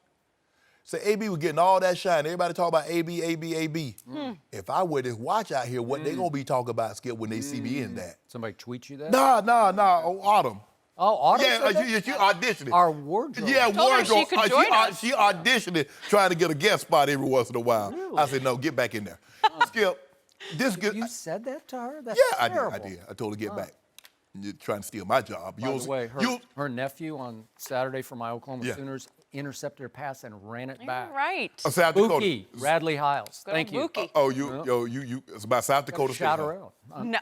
South Dakota State. That's No, what it's happened. just South Dakota, period, Oh, okay. not state. No, South Yeah. Dakota. Skip. Let's just say, for the sake of argument, he's a paid endorsee of this company. Why wear it out there, Skip? You might supposed to be on football, but you know what he's gonna do, Skip. He was gonna get in the end zone. He was gonna point down at the watch. You know what time it is, Skip Bayless. It's Odell time. Yeah, Giants, he y'all was missing waiting out. for it. It's the time. But guess what happened? He ain't getting the end zone. See, for me, if I wanted the fans to look at me, guess what I was gonna do? I was gonna get the end zone, make them smell deodorant. Because when the referee raised his arm, the defender had to smell deodorant. I got it. That's how I make them look at me, Skip. I do something good on the field. But if I really wanted fans to look at me, Skip, I do that and we win the game. They had no choice but to look. Everybody looking at you now. I mean, why? I mean, what do you hope to accomplish, Skip? Everybody make bread. I'm sure He's not the only one that has this watch. As a matter of fact, a honey badger came on one, and I said, "Hey, bro, let me get that watch from you." Oh, he had he one. did. He did. He did. Skip, a lot of Good note. a lot of guys have these watches. That's the thing about living. The one thing I noticed about Skip living in, Atlanta. Sometimes athletes, you're a big fish in a small pond. But here in LA, I don't care what kind of car you got. Drive it around the block, drive 5 minutes, and you'll see someone in the same kind of car, just a different color. I don't care if it's a Bugatti. I don't care if it's a Ferrari, LaFerrari. It does not matter. Hey, Odell, you a football player. Nobody care about your age. Except for Odell's Rolls, which is like painted orange. Yeah, Burnt orange like color. like a brick sunset finish. Yeah, sunset orange, right? And by the way, it's got a hood ornament and With the solid catch. gold of the catch. Yeah. So you can't drive around the block and Might see be that. better find that one. I know. Right? But Skip, did he think somebody go, "Hey, bro, what kind of watch that is? Bro, you rocking that out here?" It's just like, man, I got so much money. I'm wearing a $350K watch out here like it ain't nothing. Like y'all wear Seikos and Timexes. Your boy out here rocking this and doing nothing. Ain't even getting the end zone. Ain't get a chance to do his signature. Would that have bugged you if you were playing with him? I'd snatched it if I was a DB. I'd have got That's that what thing I up off him. Got him on the pile. I said, "Hey, guys, let's get him on the pile and get it You up know off what? him." Talib would have snatched. Oh, yeah, I'd have got that up off him. Oh, I'd have got that up off him because I'd have had to. Yeah. Coming out here disrespecting me. You gonna come out here like this a joke. Like you going up in the club with all your diamonds out and everything. Okay, we got a trick for you. You already know what it is. Okay. Go in the wrong hood on the right day, you know what it is. Make it come up out it. By the way, this Swiss watchmaker that you pronounce Richard Mille, is that right? Yeah. Richard. Richard. Richard. It's the French I know, way. it's French. You speak French. I don't. I like to use that R. Richard. The company says that Odell is not paid to wear their watch. So he just decided to wear it. They said, Right. we appreciate it, and Yeah. we'd like in the future Thanks. maybe to have an arrangement Right. with Odell. So maybe he's campaigning Yeah. for that arrangement. But according to the company, and because I thought yesterday, well, he must be paid to do this, Right. but not yet. They do have other athletes who are Rafa paid. Nadal. He's the first one I saw do it. Thank you. And the company prides itself on making watches built, they're obviously luxury watches, but they're built so tough Yeah. that they can withstand extremely challenging competitive environments such as pro football. So that would be the perfect one. Right. But it is a very hard object. Right. And so I'm pretty sure it's been ruled illegal, right? Right. I don't think you can wear it again. Right, no. So what was the point? I think Autumn was exactly right. He's just Me saying, too. look at me, right? He's got to set himself aside from and above everybody else on the field. Right. Like, oh, well, AB thinks he's cool. Watch what I can do. I can wear a Richard, say it for me. Richard Richard Mille. Thank you. Mille. Like me, like M-E-A-L. That's how it's M-I-L-L-E, but it's pronounced No, Mille. I got it. I got it. Richard. Okay. Richard Mille. Okay. Well, so the point is that he wore that watch, and they went out and got their butts kicked at home, 43-13, to the point that about half the Browns fans left after 3 quarters. Right. And then Odell had the audacity afterwards to sort of gently criticize them. They shouldn't be leaving after you just lost 43-13. What time is it, Odell? Yeah. What It's time time is to it? go. The Titans looked at their watch like, oh, it's time to score another touchdown. Here we go. Hey, Derrick we go. Henry, there you go. And then the fans looked at their watch like, 30-13. It's time for us to get home and beat this traffic. Yeah, beat this And they traffic did. home. Yes. So now that brings us to Freddie Kitchens. If you're the head coach, and again, he's a first-time head coach who had never even coordinated an offense until the second half of last year. He was running backs coach. Okay, thank you. You have to have your eyes open in pregame warm-ups, and you should see that your star receiver that you acquired in the offseason, he's wearing a watch. Right. And then you need to notice that when he trots out onto the field, he's still wearing his watch. And it's up to you to say, what's up, man? Just pull him aside and say, well, what's up? The thing about it is, I got some okay watches, but the thing that I'm going to go out there, for what, Skip? Have you ever seen a football player wear a watch during a game? I did. Reggie Roby was a punter. Okay, and that he used works, to, yeah. And he had one of those leather strap, I guess they say he was charting his hang time. Okay. But So it's a Not like stopwatch? yes, more? yeah, it was one of those little Casios you hit the button and you see how. But Skip, come on. Seems like a lot I of mean, work.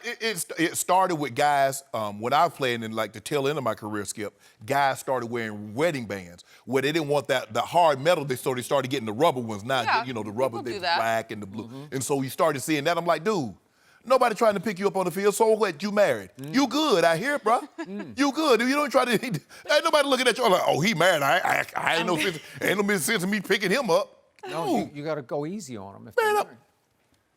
But if I was a Wait, defender, they got kids. You got to be careful. if I was a defender, I'm real talk. If I was a defender, I'd say, hey, fella, let's get Odell, tackle Odell. We're going to pile on. We're going to get that watch up popping. Okay, all right. So back to Freddie Kitchens and the anonymous quote from the executive. Yep. I completely concur. He is coaching for his job. He's already on the hot seat And why? because Already. he is the most expendable, and if he'd be the easiest target and the ultimate easy scapegoat for this team. If it fails, he is gone But quickly. guess why, Skip? Expectations. Yeah. We got Baker, who threw the most touchdown passes of any rookie quarterback in NFL history. We signed Odell. We signed Olivier Vernon. We got Jarvis. Now we got Jarvis and then Njoku, got Nick Chubb. Baker's going to continue to take that next step. Oh, but Defense loaded, Myles Garrett.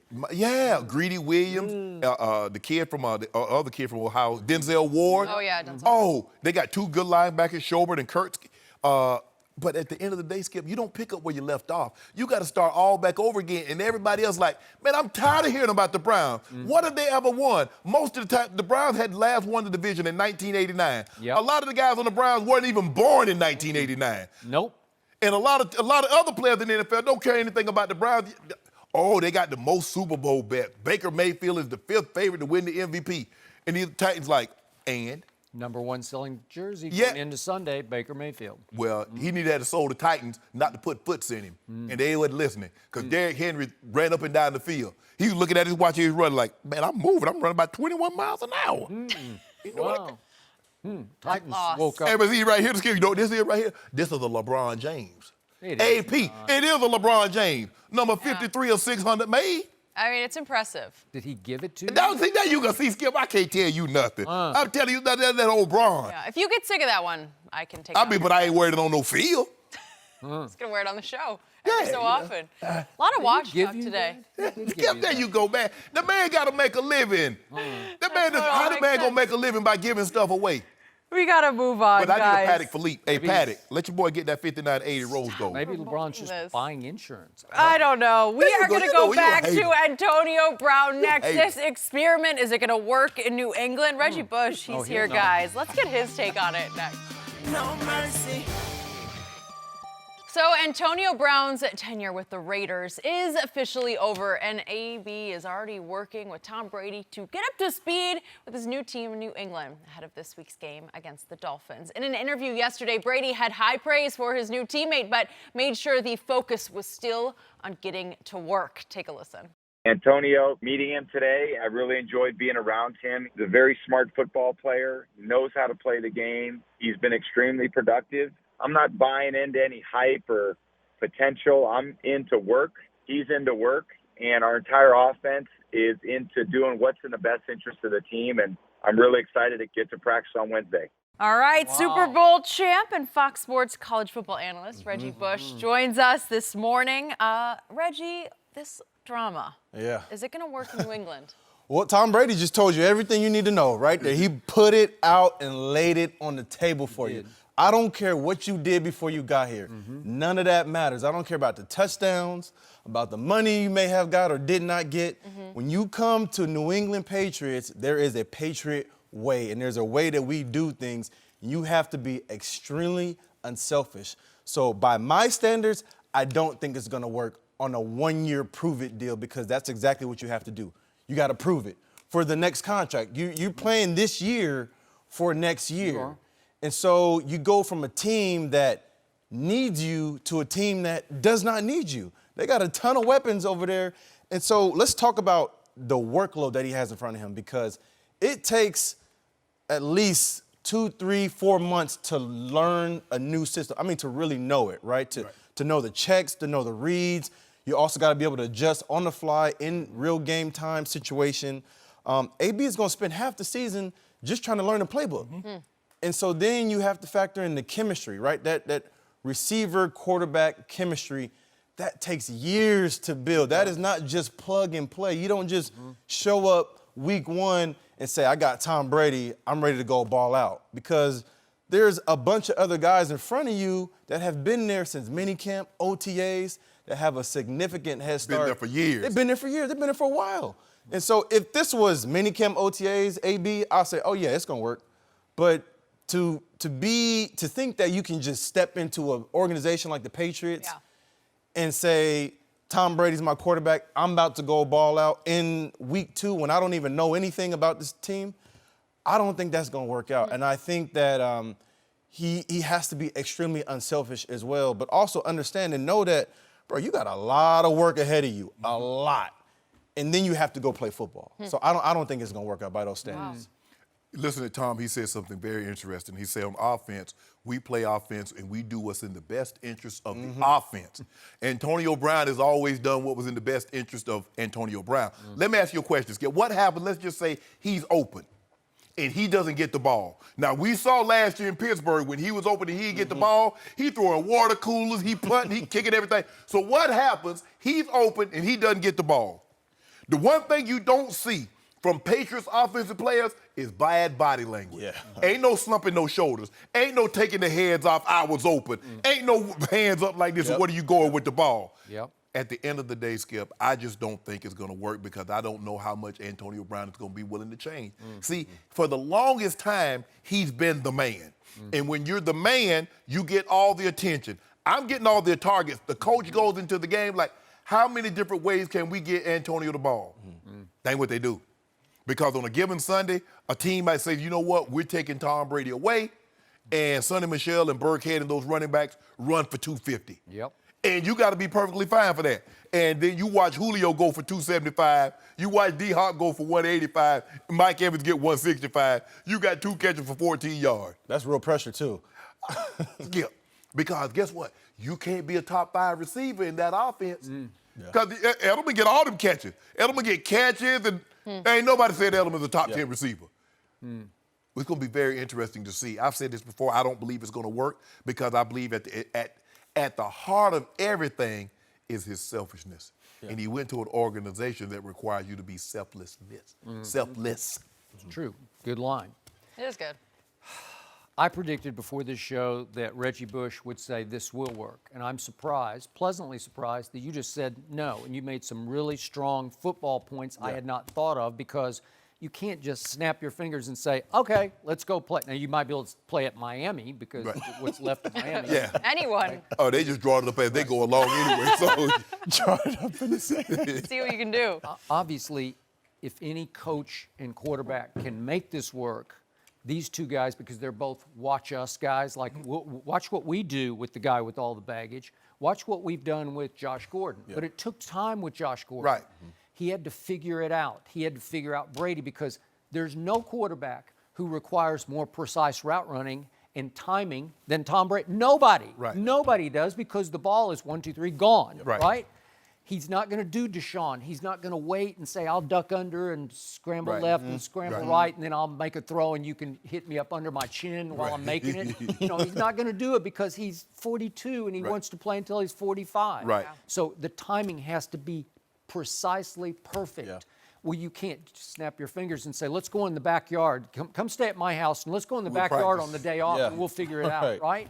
Will they? No, they won't figure that out. And what do you hear about the Patriots offense? It's the most complex and complicated offense in all the NFL. Okay. So obviously, if they really wanted to break the system for this one player, they could say, let's give AB 3 routes to run. Just 3 simple routes, and we will feature him in the game plan with those 3 routes.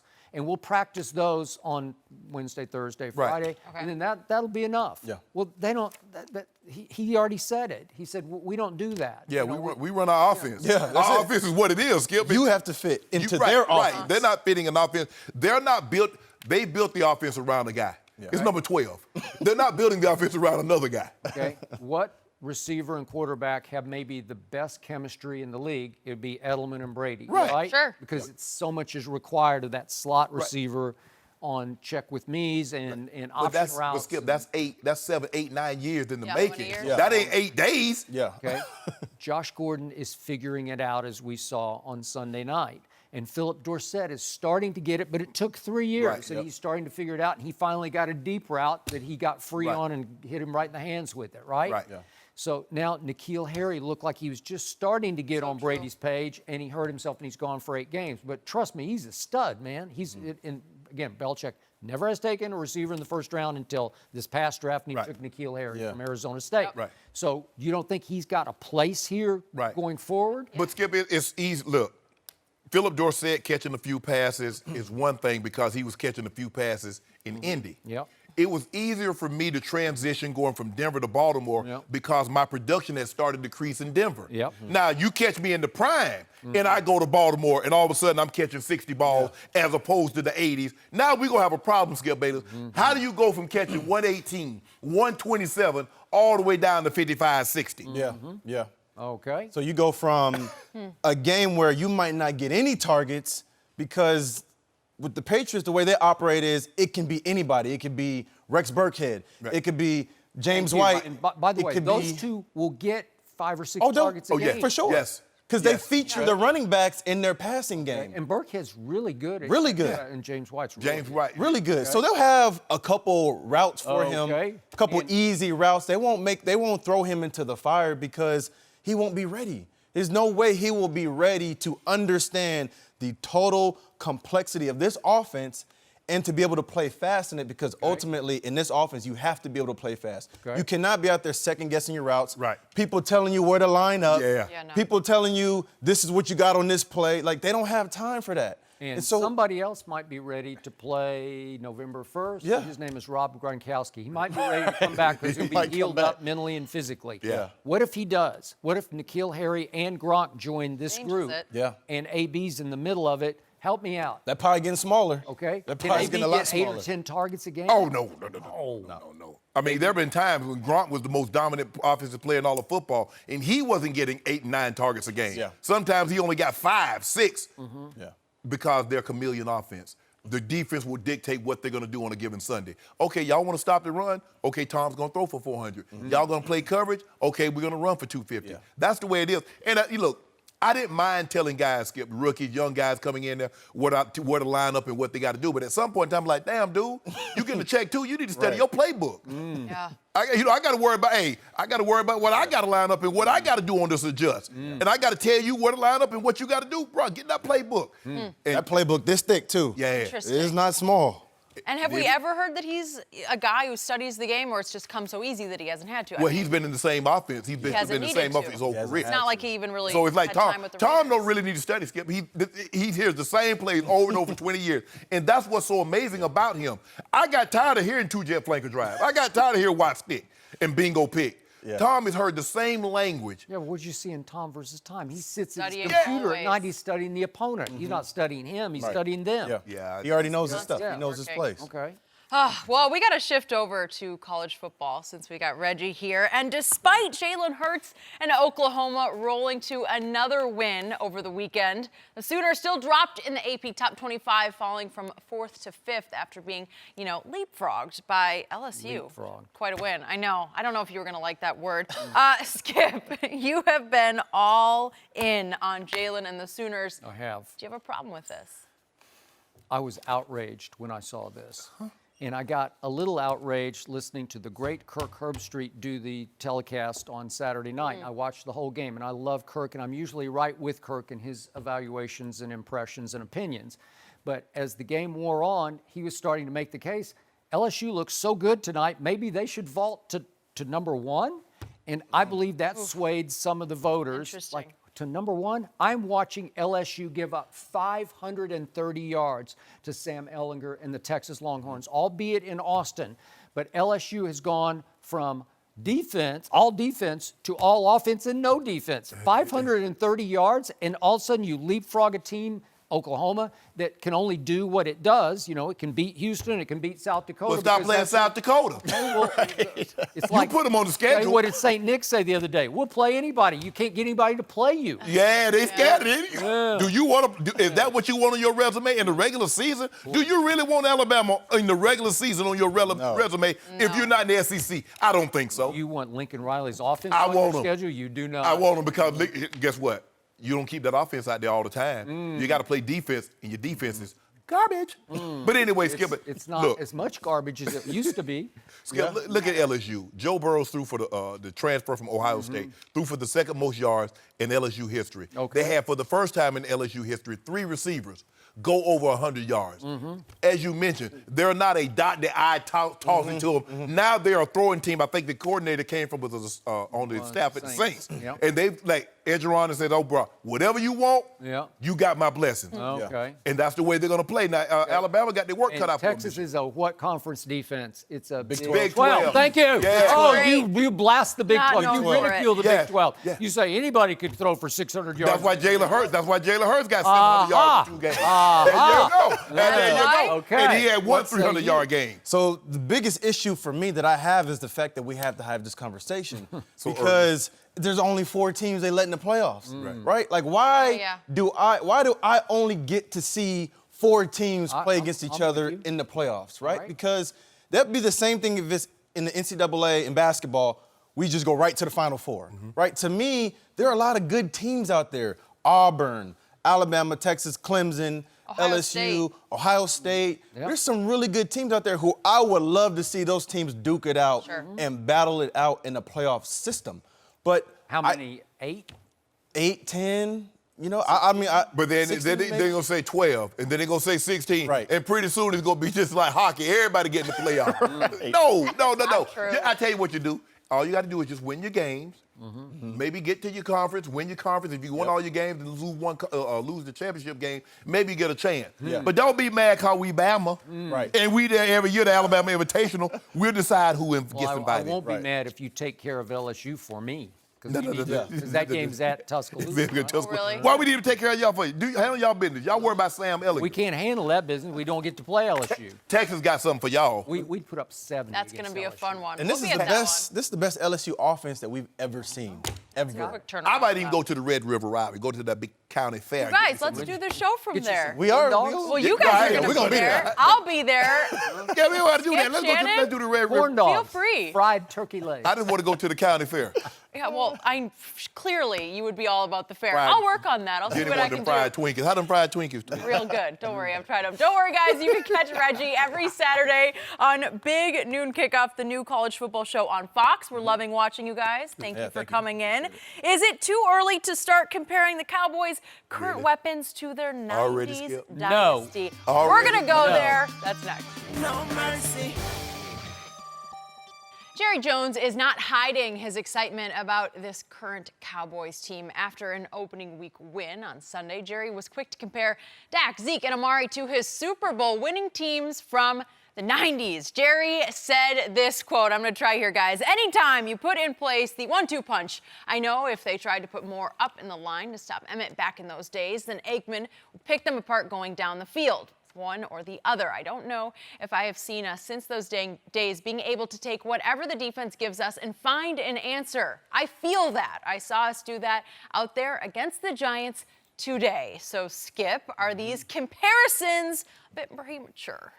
No, not offensively. Defensively, yes. Okay. I'll get to that in just a Offensively. moment. But offensively, I like what I'm seeing early on, and I underlined early on, from the new triplets, Dak, Zeke, Amari, and the complementary weapons. All of a sudden, it's Michael Gallup, Randall Cobb, Tavon Austin, even Blake Jarwin, whom Dak refers to as just maybe the best athlete on the whole football team. So I call him Shannon Jarwin. Maybe he's going to live up to that. So we got complementary weapons everywhere behind an offensive line that is not quite as dominant as the ones I covered in the 90s for the dynastic Dallas Cowboys. But at least this offensive line, I think even hater Shannon Sharpe would agree, is in the conversation with the 90s offensive line. Is that fair to say? Just in the conversation? Yes.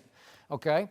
So if you don't believe me, to back this up, I loved what Troy Aikman said before the Fox telecast started, before the game started, even more than I liked what Jerry said after, because Troy is not exactly effusive with his praise. You have to earn Troy Aikman's praise. Could we hear what he said about this team before the game on Sunday? I think when it comes to Jerry Jones each year, there's optimism that this could be the year that they take it all the way. And I think this season, those expectations are justified. You look at this roster, it's loaded. And I think it's as talented a group as some of the teams that I was a part of the last time they won a title here in Dallas.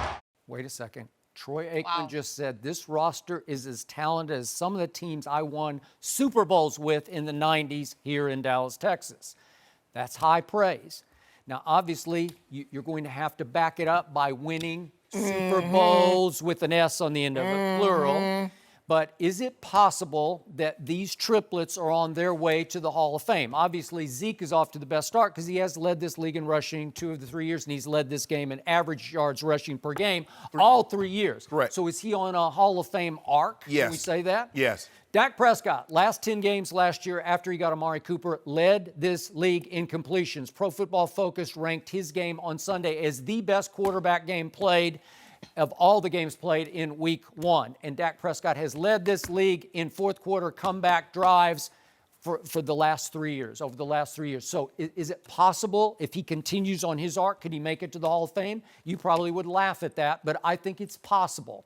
Amari Cooper has made Pro Bowls 3 of his first 4 years in this league. Is it possible if he continues to make Pro Bowls and gets up to 8, 9, 10? Is it possible he'd be a Hall of Famer? Yes. So can they back it up with Hall of Fame credentials, which would have to be reinforced, as you well know, by your 3 Super Bowl rings? Could they do that? Could they win a couple?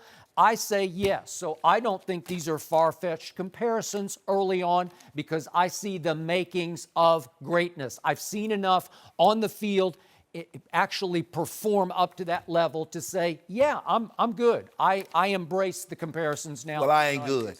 Okay. And Jerry out of his mind. So let me get this right. He's never seen anything like this before. That's what he said, Jenny. You reading that? Jenny, you read that? I tried. It was Jerry talk. You got a little southern twang in there. You try to get Well, that I was thing in trying there. to really punch. Yeah. Where Jerry, I thought she nailed it. So Jerry says it had been a long time since he saw a 1-2 punch like this here. Yeah. In 2014, DeMarco Murray led the NFL in rushing with 1,845 yards, 13 touchdowns. He was Offensive Player of the Year. Tony Romo had over 3,700 yards, 34 touchdowns. Tony Romo and DeMarco Murray tied for 3rd in the MVP voting. Ha, Allah. Dez Bryant, at the apex, the crescendo of his career, had 1,300 receiving yards and led the NFL with 16 receiving touchdowns. And there was an honest discussion, who's the best receiver in the NFL, Julio Jones or Dez Bryant? And Jason Witten also was on that team, but he was like 5 to 6 years younger, Jenny, had 700 yards and 5 touchdowns and went to the Pro Bowl. But Jerry Jones hadn't seen anything like what he saw on Sunday, playing a bad Giants football team. They might be picking in the top 5 again. Skip, you need to stop. Now, you beat a bad I need to start. You beat a bad football team on Sunday. Just take it for what it's worth. Yeah, we won. You always take a win. But don't pretend like you beat the Patriots, okay? Because you didn't. Did you see the last 10 games last year? I ain't talking about the last 10 games. I'm dealing this year. I'm dealing with 2019, and I'm moving forward. Okay, let's go back to 2014, shall we? Dak Prescott is just consistently better than Tony Romo ever thought about being. And more important, has Dak Prescott missed a single game yet in his 4-year career? No. Going on 4 years, No. right? No. Okay, and did Tony get hurt like every other I'm play? talking about 2014. Okay, well, I'm just saying. He was unlucky with injuries, that's for sure. Okay, and Des Bryant, did he just fall completely apart after he got his money? I'm talking about 2014. Okay, all right. Is Amari Cooper going to get you 16 touchdowns? Okay, Is Zeke help gonna me get out here. Would you rather have DeMarco or Ezekiel Elliott? Who would you rather have? I'm Skip. All I'm saying is Jerry said he's never seen this before. Did anybody ever say DeMarco is the best running back in the league? Because I never heard that. Skip, all I'm saying is what the numbers say. Yep. Now, if you don't mind me asking, when did people start calling Emmett, Troy, and Michael the triplet. It wasn't until they won the Super Bowl. Before then, Jimmy, it was Emmitt Smith, Michael Irvin, and Troy Aikman. Once they won the Super Bowl, they did away with the name and said the triplets. I see. So how about this here? I actually think Barry Switzer came up with the triplets, and that would be in 1994, so they had two. Yeah, so until they get a Super Bowl, they still go by Zeke, Amari, and Dak. You're not triplets. Well, I don't call them the triplets. I just say they're the new, They don't knew nothing. They ain't knew nothing. They knew players that occupied the position that the guys that won Super Bowl with occupied. That's what they are currently, Skip. And I'm tired of you and Jerry trying to fast track everything. You see these three being as good as those three? Yes, I could. If they stay healthy and on the arc they're on right now, I could see it. I could see all three of these joining you in the Hall of Fame, and then how would you like it? I mean, if I was growing at the spurt that I grew between my sophomore and senior season, I'd have been 8 foot tall. But I didn't keep growing at that pace, Jenny. Skip, look, I get it, Skip. There's much to be excited about. You beat the Giants, which is a bad defensive football team. That's what they are. They're going to be hard-pressed not to be picking in the top 5 again, Skip. You know that. I know that. Okay, but can we just... Why you want to go so fast? I know you got a new car. I know you want to show it all off, drive it all over everywhere, your new whip, 755 horsepower. Tops down. Yeah, I saw you the other day, too, with your tops down rolling through with your sunglasses on, too. I did not have Yeah, you did. Not a convertible. Yeah, you did. I saw your windows down with your shades on. I said, look at it. I don't wear sunglasses. Yeah, you do. Yeah, you do. I do not. I don't think you wear sunglasses. Yeah, I saw you. always ask me, why don't you wear sunglasses? I've seen it. I saw somebody that looked just like you driving your car. Must have seen somebody, because I think my car is the one and only. They don't want it only nothing. You live in it. I noticed it, Dream Skip. that. Don't worry. But Skip, can we slow down? Why would you slow? Why you already got to put them in Miami? They're steps. I'm ahead of the curve. I already told you before the year. And this team feels like the 92 Cowboys in spirit. It's like they're so... Did you hear what Troy just said? This roster is so loaded, it's on hair trigger. It's like ready to break through. If you don't mind me asking, okay, who's on the roster this year that wasn't on the roster last year? They got beat the brakes off them by the Rams. Who's on the roster? The score was 30-22. It wasn't that close. Babies. It was a one-score game. Oh, now they they're got the ball babies. back. So now they 6 months older. Yep. They're basically 6 months older, now they're babies. That's the difference, I guess, between a 24-month-old and a 30-month-old. I guess you don't start counting until they get to 3, and then you say 3. Yeah, oh, he's 20. So they were 22 months last time they played, and now they're 30 months. roster now that you've completely swung and missed at that I just kept warning you about? I know who. Kellen Moore is on the roster because he's now calling the plays. He doesn't play football. He used to, but he is calling the plays. What did your eyes tell you watching the play calls the other day? Unleashed. Here we go. Emmitt Smith, another Hall of Famer, spoke about this to USA Today and said it looked completely different to my eye. And all of a sudden he says the ball is actually going 30 and 40 yards down the field. And this is the quote from Emmitt, which makes a big, big difference in terms of how we utilize Ezekiel Elliott. Shannon Sharpe, you have missed the point in the boat once more on Undisputed, because what's happening is that all of a sudden the passing attack is going to open it up for the runner. The runner is going to be unleashed in ways he's never been unleashed, because you can't stack the box anymore because the quarterback will pick you apart. That's what Jerry was trying to explain to you after the game. Well, I'm trying to explain to you, I could have called plays, and I would. How many points did they score on Sunday? I could have called the plays and got them at least 30. That's just me calling, because that's how bad the Giants' defense. Skip, you know this. I don't know why you won't look at it any other way. This is a bad football team defensively. I'm not saying the Cowboys can't be special down the road, but to say, oh, they're Super Bowl bound, that they're going to do this and that against a bad football team? Did it look different than last year? Yes, it did. The Giants look the same. So I don't know. It's hard for me to deduce. Okay. But I tell you what, once you get down to the media schedule, you start playing the Saints, you start playing the Eagles and the Patriots, then I'll get back to you. Yeah. I'll tell Until you what, then. my team is off to the races. Goodness.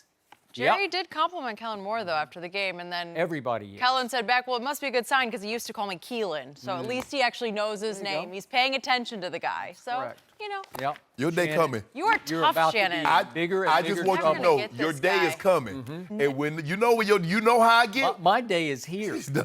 Yeah. No, I just want you to know. You know when I get the upper hand, you know how I get. Oh, no, I don't. Not yet. I don't know. We got to How talk do about you get? Kyler Murray, guys, and his NFL debut. What did it tell us on Sunday? Mark Schlereth called the game, and he's going to give us his answer next. No mercy. In Kyler Murray's NFL debut, the rookie quarterback led his team on an 18-0 run to end the fourth quarter and force overtime against the Lions. The Cardinals would ultimately trade field goals and settle for a tie. But Cliff Kingsbury wasn't shocked by Murray's clutch performance. Kingsbury said Kyler wants the ball in his hands when the game is on the line, and that is something you just can't coach. We're now joined by Fox Sports NFL analyst Mark Schlereth, who was on the call for that one. You saw Kyler's debut up close and personal, so how impressed were you with the rookie QB? Well, here's what I was impressed with. I think it takes a special talent from the neck up to play as poorly as he played for 2.5 quarters, and then to be able to flip the switch and play as exceptionally as he did for the last quarter and a half. And I will tell you, I don't have that in me. If I played poorly at the start of the game, I was pretty much going to play poorly throughout the game. Now, I'd fight, I would battle, I would turn it into an ugly affair, and I wasn't going to cost my team a football game, but it wasn't going to be pretty. I wouldn't grade out pretty. I mean, that kid flipped the switch. He was literally as bad as he could be for 2.5 quarters. Another guy that played at Denver, back in 2011? Yeah. Played like that? Yeah, I mean, I'm talking about a kid that was accurate in college, that was accurate in the preseason, that missed receivers, back shoulder fades, not to the sideline, but to the defender, to where his receivers are breaking it up. A slant to Larry Fitzgerald that threw it behind him, that was defended, that should have been a touchdown when they got down to the red zone off a turnover, off of a muffed punt. I mean, he was as bad as he could be, and then to flip the script, to flip the switch, and to be able to play that well, that is a special kid from the neck up. Now, offensively, when you're talking air raid system and you're talking about the rhythmic nature of offensive football and you're out of rhythm, it's really hard to throw yourself back into rhythm. Like you and I, if we got out of a rhythm throwing the ball, you know what we did? We got into too tight solo, right? We got a fullback and a tailback. We started pounding you. We started getting you into heavy personnel. Then we got Sharpe on a linebacker. Boom. We complete a pass. The next thing you know, okay, now we're back into Arizona you can't do that here. Especially the Arizona Cardinals. So number one has got to be number one. You know what I mean? He's got to be exceptional, and he was in that fourth quarter, man. Ooh. Shannon? That wasn't overly impressed. I wasn't. And Cliff Kingsbury, he wants the ball in his hand. I'm trying to find out, and I'm going back and forth. Stig, you ever play with a quarterback? You heard him say, you know what, in the fourth quarter, I don't want the ball. Let's hand it off. I've seen a bunch of them who didn't want it. Let's jump into Wildcat. Stop it. Did he want the ball in the first 3 quarters? When he stunk it up. When he was 9 of 25, that's 36%. 70 yards, 2.8 yards per attempt, 0 touchdown and INT. And it wasn't, that's why it felt like a Morgan Detroit, because you know why? Because they had him on the ropes and they let him off the hook. They did. Because Matt Patricia and whomever calling that defense got lax. They got too lax, and they let him catch rhythm. It's always the defense's fault. Hold on. Were they not playing in the first 3 quarters? I mean, I missed something. Because I was watching that game, I was like, whoa, what happened? Shannon, it was his rookie debut for a bad football team. Okay. Put 2 and 2 together, and you don't usually get 4 there. No, you weren't supposed to get a like tie. 5 interceptions. You got a tie. That's what you got. 2 and 2 equals. I'm with Mark, and I made this point yesterday to him. It is rare that a rookie quarterback in his debut could stink it up that badly and just suddenly say, no, I'm going to shake this off, and I'm going to rise above this, and I'm going to get back in rhythm, because he is as clutch as they come. In college football, I watched every snap he played at the University of Oklahoma. Shannon, fourth quarters, he just took them over. Jenny went to several of them. Yes, I did. He was you see it, you feel it. Unflappable and invincible in fourth quarters. He just made play after play. Go put the tape in at West Virginia last year. I think it was on a Friday night. Big 12 football. Okay, but it's just like throw after throw where it's 3rd and 8, and I say, okay, this is over now, and he pulled it off again. And that's what he started doing against a real live pro football defense coached by Matt Patricia. You can say, oh, they played off, they did this. They couldn't stop him. They couldn't stop him. So all of a sudden, once he got rolling, because he's deadly accurate. He's not Tim Tebow. He's very different than Tim Tebow. He's got a big live arm, got a whip of an arm, and the release is just electric to me, because it comes out of there, zing, zing. I think you have to ask yourself, with the offense, is it a sustainable form I don't of know. office? That's a whole nother issue. Right, Yeah. that's the I don't issue know you get that. into. But I will tell you this, when you are in rhythm, like they got into that rhythm, the issue is one, you can't rotate on defense because they trap you. They're up at the line of scrimmage. Even if it's not hurry up, they're at the line of scrimmage. They trap you in whatever defense you're in. You can't make gotta the stay calls. basic. Yeah, you can't make the adjustments. And listen, right now, every team, Detroit and every other team defensively, they're not in shape because we don't allow them to get in shape anymore because nobody practices and nobody plays in the preseason games, right? So they got them on their heels in that fourth quarter, and those dudes were gassed. And they couldn't make a play. The one thing we do know, now I know the team that I played for 2 years, they might be known for a little offense, but they play defense. That purple and black up in Baltimore, they play defense. Yeah. They bust people in the mouth. Now we're gonna find out what type of rhythm he got on Sunday. Is Ray Lewis coming back? Is no, Ed Reed coming back on Sunday? No. On the road, big test. But that's instilled. That's instilled there. That's whether Reed or Lewis or Suggs, it doesn't matter. When you go to Baltimore, you play defense. Hey, Suggs is going home. Yeah. Yeah, how's that going to play? He had 2 sacks on Sunday. Actually, Suggs played really He good. did. I mean, that dude's. Yeah, he had 2 sacks on Sunday. Yeah, oh yeah. My man's. he's still my man. You don't think he's going to be cranked on Sunday? T-Sizzle. I'll tell you what, I'll T-Sizzle's a take freak Kyler show plus now. 13. That's I the wish spread. I might. I was be going to say, Okay. that is our friend 13. that talks Will you about give it to me right now? Shannon Sharpe. No. Put your money where No. your mouth is. Why Put your not? do where your If mouth Kyler Murray's is. that dude, why he need points? Kyler Murray that Oh, guy. stop it. You just said there he's going to get hit in the mouth. You gonna be by that buffed purple up. and black. Sloppy Joe. Malcolm Lucky. Do it. Come on, Put some 13. Mountain Dew on it. Go, Shannon, Shannon. come Put on. some Mountain Dew on it. Yeah. Come on. I'm I'll try. swimming in Diet Dew over here. Nope. Come on, do it. That's the game. Do the do. You know what? I got a bunch of TVs, but that's Yeah. gonna be the game I put on the Oh. big TV. Really? Really? Yeah, I want to see where they bust it. Give me the 13. Dude. Yes. Dude. He's a rookie quarterback So? playing against the purple-headed monster. Yeah, Ravens. Yeah. Ravens flock. Yeah. You remember the book, Edgar Allan Poe, The Raven? You know it Not well. a book, it's a poem. You wrote it. You wrote it. You and Edgar Allan Poe the same age. You wrote it. Same age. I give up. Has he ever said it around here? I better move on. Mark, thank you You for know joining about it. us. You gonna find out the Just hard said he way. gave I up. give 10. Big 10. men deserve all 10 the points. blame for the Steelers' embarrassing loss 10 points. to the Patriots. We'll go there No. next. No mercy. The Steelers not only suffered a Week 1 loss, but also saw very little production from their offense, putting up just 3 points against the Patriots. Ben Roethlisberger was 27 for 47 and a pick and had no answers for the New England defense. But after the game, Big Ben put all the blame squarely on his shoulders, saying, quote, "I wasn't good enough. I wasn't giving guys balls where they needed to catch them." So, Shannon, do you like what Big Ben said there? Yeah, he ain't got no choice. Who else? Yeah. He out of people to blame. No Todd Haley, no AB, no Le'Veon. So who the hell he gonna blame? True. Juju? He can't blame James Washington Yeah, like last well, he year? criticized James last year. Now he like the way James. He loves the way James responded to the criticism. He called him and appreciated it. Who you gonna blame, Juju? So yeah, he should have accepted responsibility because he played garbage. He played like trash. He had a worse QBR than Mitch Trubisky, and we know how bad he played on opening Thursday night. Yeah. But hopefully, he's getting the picture that he has to accept when things go good, he has to deflect and give praise to everyone else. And when things go bad, that's what the really good quarterbacks do, Skip. That's what they do. They take the onus on themselves. They don't look to point fingers when things go bad. They say, it's mine. I got to play better, and I will play better. And so hopefully he's turned the corner. But, hell, I just think he did that because he out of people to blame. Can't blame Todd Haley. Can't blame Le'Veon or AB. So he had it to like, oh, ain't nobody left but me. So you're giving him a backhanded compliment?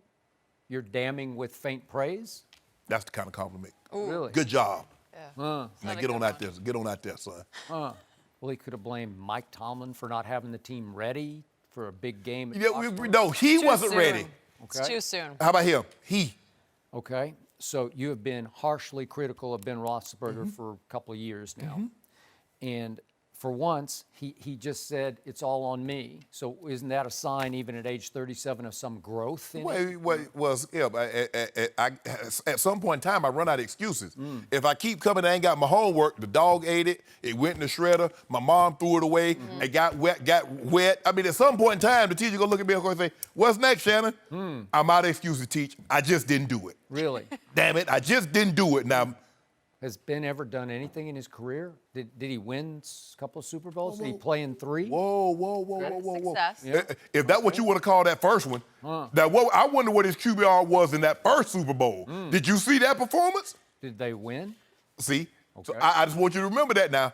I want you to see, you don't have that kind of energy when you talk about Dak. Had a higher QBR than Jared Goff, but they took L's. Had a higher QBR than Aaron Rodgers, but they took L's. Every time he did. But Every time. Did they win? Outplayed him. Did he win? Can he play safety? Oh, see, there you go. See, you see what you do, Skip. Why No, you I don't that? do it. I just know what my eyes tell me and the stat tells me. Well, the eyes should have told you that he lost. That's what the eyes should have told. But look, Did he play well enough to win? Yes, and yes. 3 times against Aaron Rodgers, he played well enough to win and won one of them. back to Ben. Yep. This was the first game. Hopefully, it's a sign of maturity. He gets Hopefully that it is. he must take the lion's share of the blame when things go bad while giving the praise away when Okay. things go good. Does Mike Tomlin deserve any criticism for what happened That on Sunday defense. night? Yeah, he's a defensive guy. That defense was terrible. Here's what I saw. I told you yesterday, in all my years of watching Tom Brady, Bill Belichick's Patriots, I've never seen them play a better regular season big game than they played on Sunday night on both sides of the ball. You did. They dominated and devastated Pittsburgh. And I've never seen a good Pittsburgh team, and I still believe this is going to be a good one, get so thoroughly dismantled They did. and dominated. It wasn't that they self-destructed. They really didn't self-destruct. They just got annihilated. They got beaten. That's what happened. Right. In every way, shape, and form that you can get beaten, they got beaten to the point that I think Mike Tomlin, not on the hot seat, but he's on a personal hot seat to try to pick this team up off the floor because New England left this team for dead. This is still a team. This is the kind you've been there before. Yeah. It's so devastating that you fly back and you look at each other and you say, we had no answers. Right. We had not one answer. You we know couldn't do anything. You know when you thoroughly get dominated Yeah. and the team puts in, you like, Right. man, what happened out there today? And it's not like the offense can look at the defense and say, where were you? Because the defense can look at the offense and say, where were you? Yes. Right? Yes. Neither showed up because they got obliterated by the team in Foxborough. Right. So you don't think Mike Tomlin's got a challenge ahead of him this week? Seattle comes in. Yes. Is Seattle a great football team? They barely outlasted Cincinnati. Right. But are they dangerous? You better Yeah. believe Yeah. they're dangerous They with got- that quarterback. yes, You don't think absolutely. he'll compete with you? Yep. Sure. So Pittsburgh's a 4-point favorite, and I'm here to say this is a turning point game for the 2019 Pittsburgh Steelers because after this, the schedule's fairly easy. You could get right back on a roll, but you could also just go straight in the toilet if your coach can't pick you back up because their confidence got shattered. Skip, we talked about this all preseason, all this offseason, and especially once the Browns made the moves that they made. And we talked about Steelers and the Browns, Steelers and the Browns. But the Ravens not going anywhere. No, they're not. They're going to always play defense. And I'm not saying that Lamar Jackson will have very many more games, if ever, a game like he had Sunday. But if I believe he's improved as a passer. So do I. Skip, they're going to be a tough out. They're going to be a tough out. And you know how Baltimore plays Pittsburgh. It doesn't matter who their quarterback is. It doesn't matter how good offense. Agreed. They will play. Their defense will keep them in every game. Do I think Baltimore's better than the Steelers? I do not. But do I think the Steelers got devastated? Yes, I do. I do. I agree. Could they look at each other and say, well, maybe we did need AB and obviously Man, you Le'Veon? don't, Skip, you don't look. I don't know. There's a team that can say, we got better, giving away 2 top 20, top 25 players, and say, you know what, we're a better football team. You don't. Granted, like I said, I never Did you saw. say we got closer, we got tighter? Maybe. drama. Skip, for me, I get the AB situation, the missed practice and the walkthrough. I get all that, but I still can't understand why they fell out with Le'Veon, because the man trying to get his money. And it's all the people that's talking about him that got their money. That's interesting. Yeah. And why the locker room changed on him. Yes. Shifted. No, it's true. The second worst loss of Big Ben's career, so he can really only go up from here as the season continues. Adrian Peterson, though, didn't play last weekend. Is he being disrespected? We'll talk about him next. No mercy. Time for our final topic of the day. Adrian Peterson was a healthy scratch Sunday against the Eagles, and some teammates were not happy with Jay Gruden's decision. Offensive lineman Morgan Moses said that it was a slap in the face to bench a Hall of Fame caliber guy like Adrian Peterson. So, Shannon, do you agree that this is a slap in the face? Hell yes. And Adrian Peterson sometimes, Skip, when you're in a situation, you're chasing the all-time leading rushers record of Emmitt Smith, and you have some financial difficulties, you have to accept some things you wouldn't normally accept. Adrian Peterson, if he was in good financial standings, he'd have told Jay Gruden to kiss his butt. I said but you know he would have told him. Because this is unacceptable, Skip Bayless. It's hard for me to believe that they got two other guys. And I get it, Adrian Peterson doesn't play special teams. He shouldn't have to. But to think that because what? You got two other running backs, three other running backs on your team better than Adrian Peterson? That's not the case, Skip. This should be beneath Jay Gruden. Yet, reportedly, Jay Gruden wanted to cut Adrian Peterson. It sounded like it went all the way to the top. Daniel Snyder, that he was told we're going to keep Adrian Peterson, maybe for marquee value to sell the superstar that used to be Adrian Peterson in case we have a bad He did rush for 1,000 yards last year, I Skip. know, he's pretty good. But it looks like the coach thinks he's about third on the depth chart because they got Wendell Smallwood from the Eagles. Eagles, right. You know, right? Right. So I don't know. Is it a slap in the face when you're just playing for the money? What's he make, $2.5 million because you need the 2.5, I assume? Yeah, but that's the thing, Skip. Well, sometimes, Skip, you have to do things that you wouldn't normally do. It's hard for me to believe that if this record didn't mean so much to him, and I don't believe he's going to get it. He needs, 800 yards to pass Bettis, Tomlinson, and Curtis Martin to reach the top 5. But I think it has more to do with the financial situation. Skip. Probably. You played all these years, and you like to think you're getting ready to move away from the game, and you're further away from where you want to be than when you actually started. I just don't want to rile him up for Sunday against the Cowboys. He grew up a Cowboy fan. I don't want him to take it out on us. Adrian, and he's loose. Yeah. Get loose, AP. That's a good Get thing. loose. No mercy. Thanks for listening to the Undisputed Podcast. I'm Jenny Taft. Join us again at the same time tomorrow morning, 9:30 Eastern. We'll see you then. Fox Sports 1 of 1.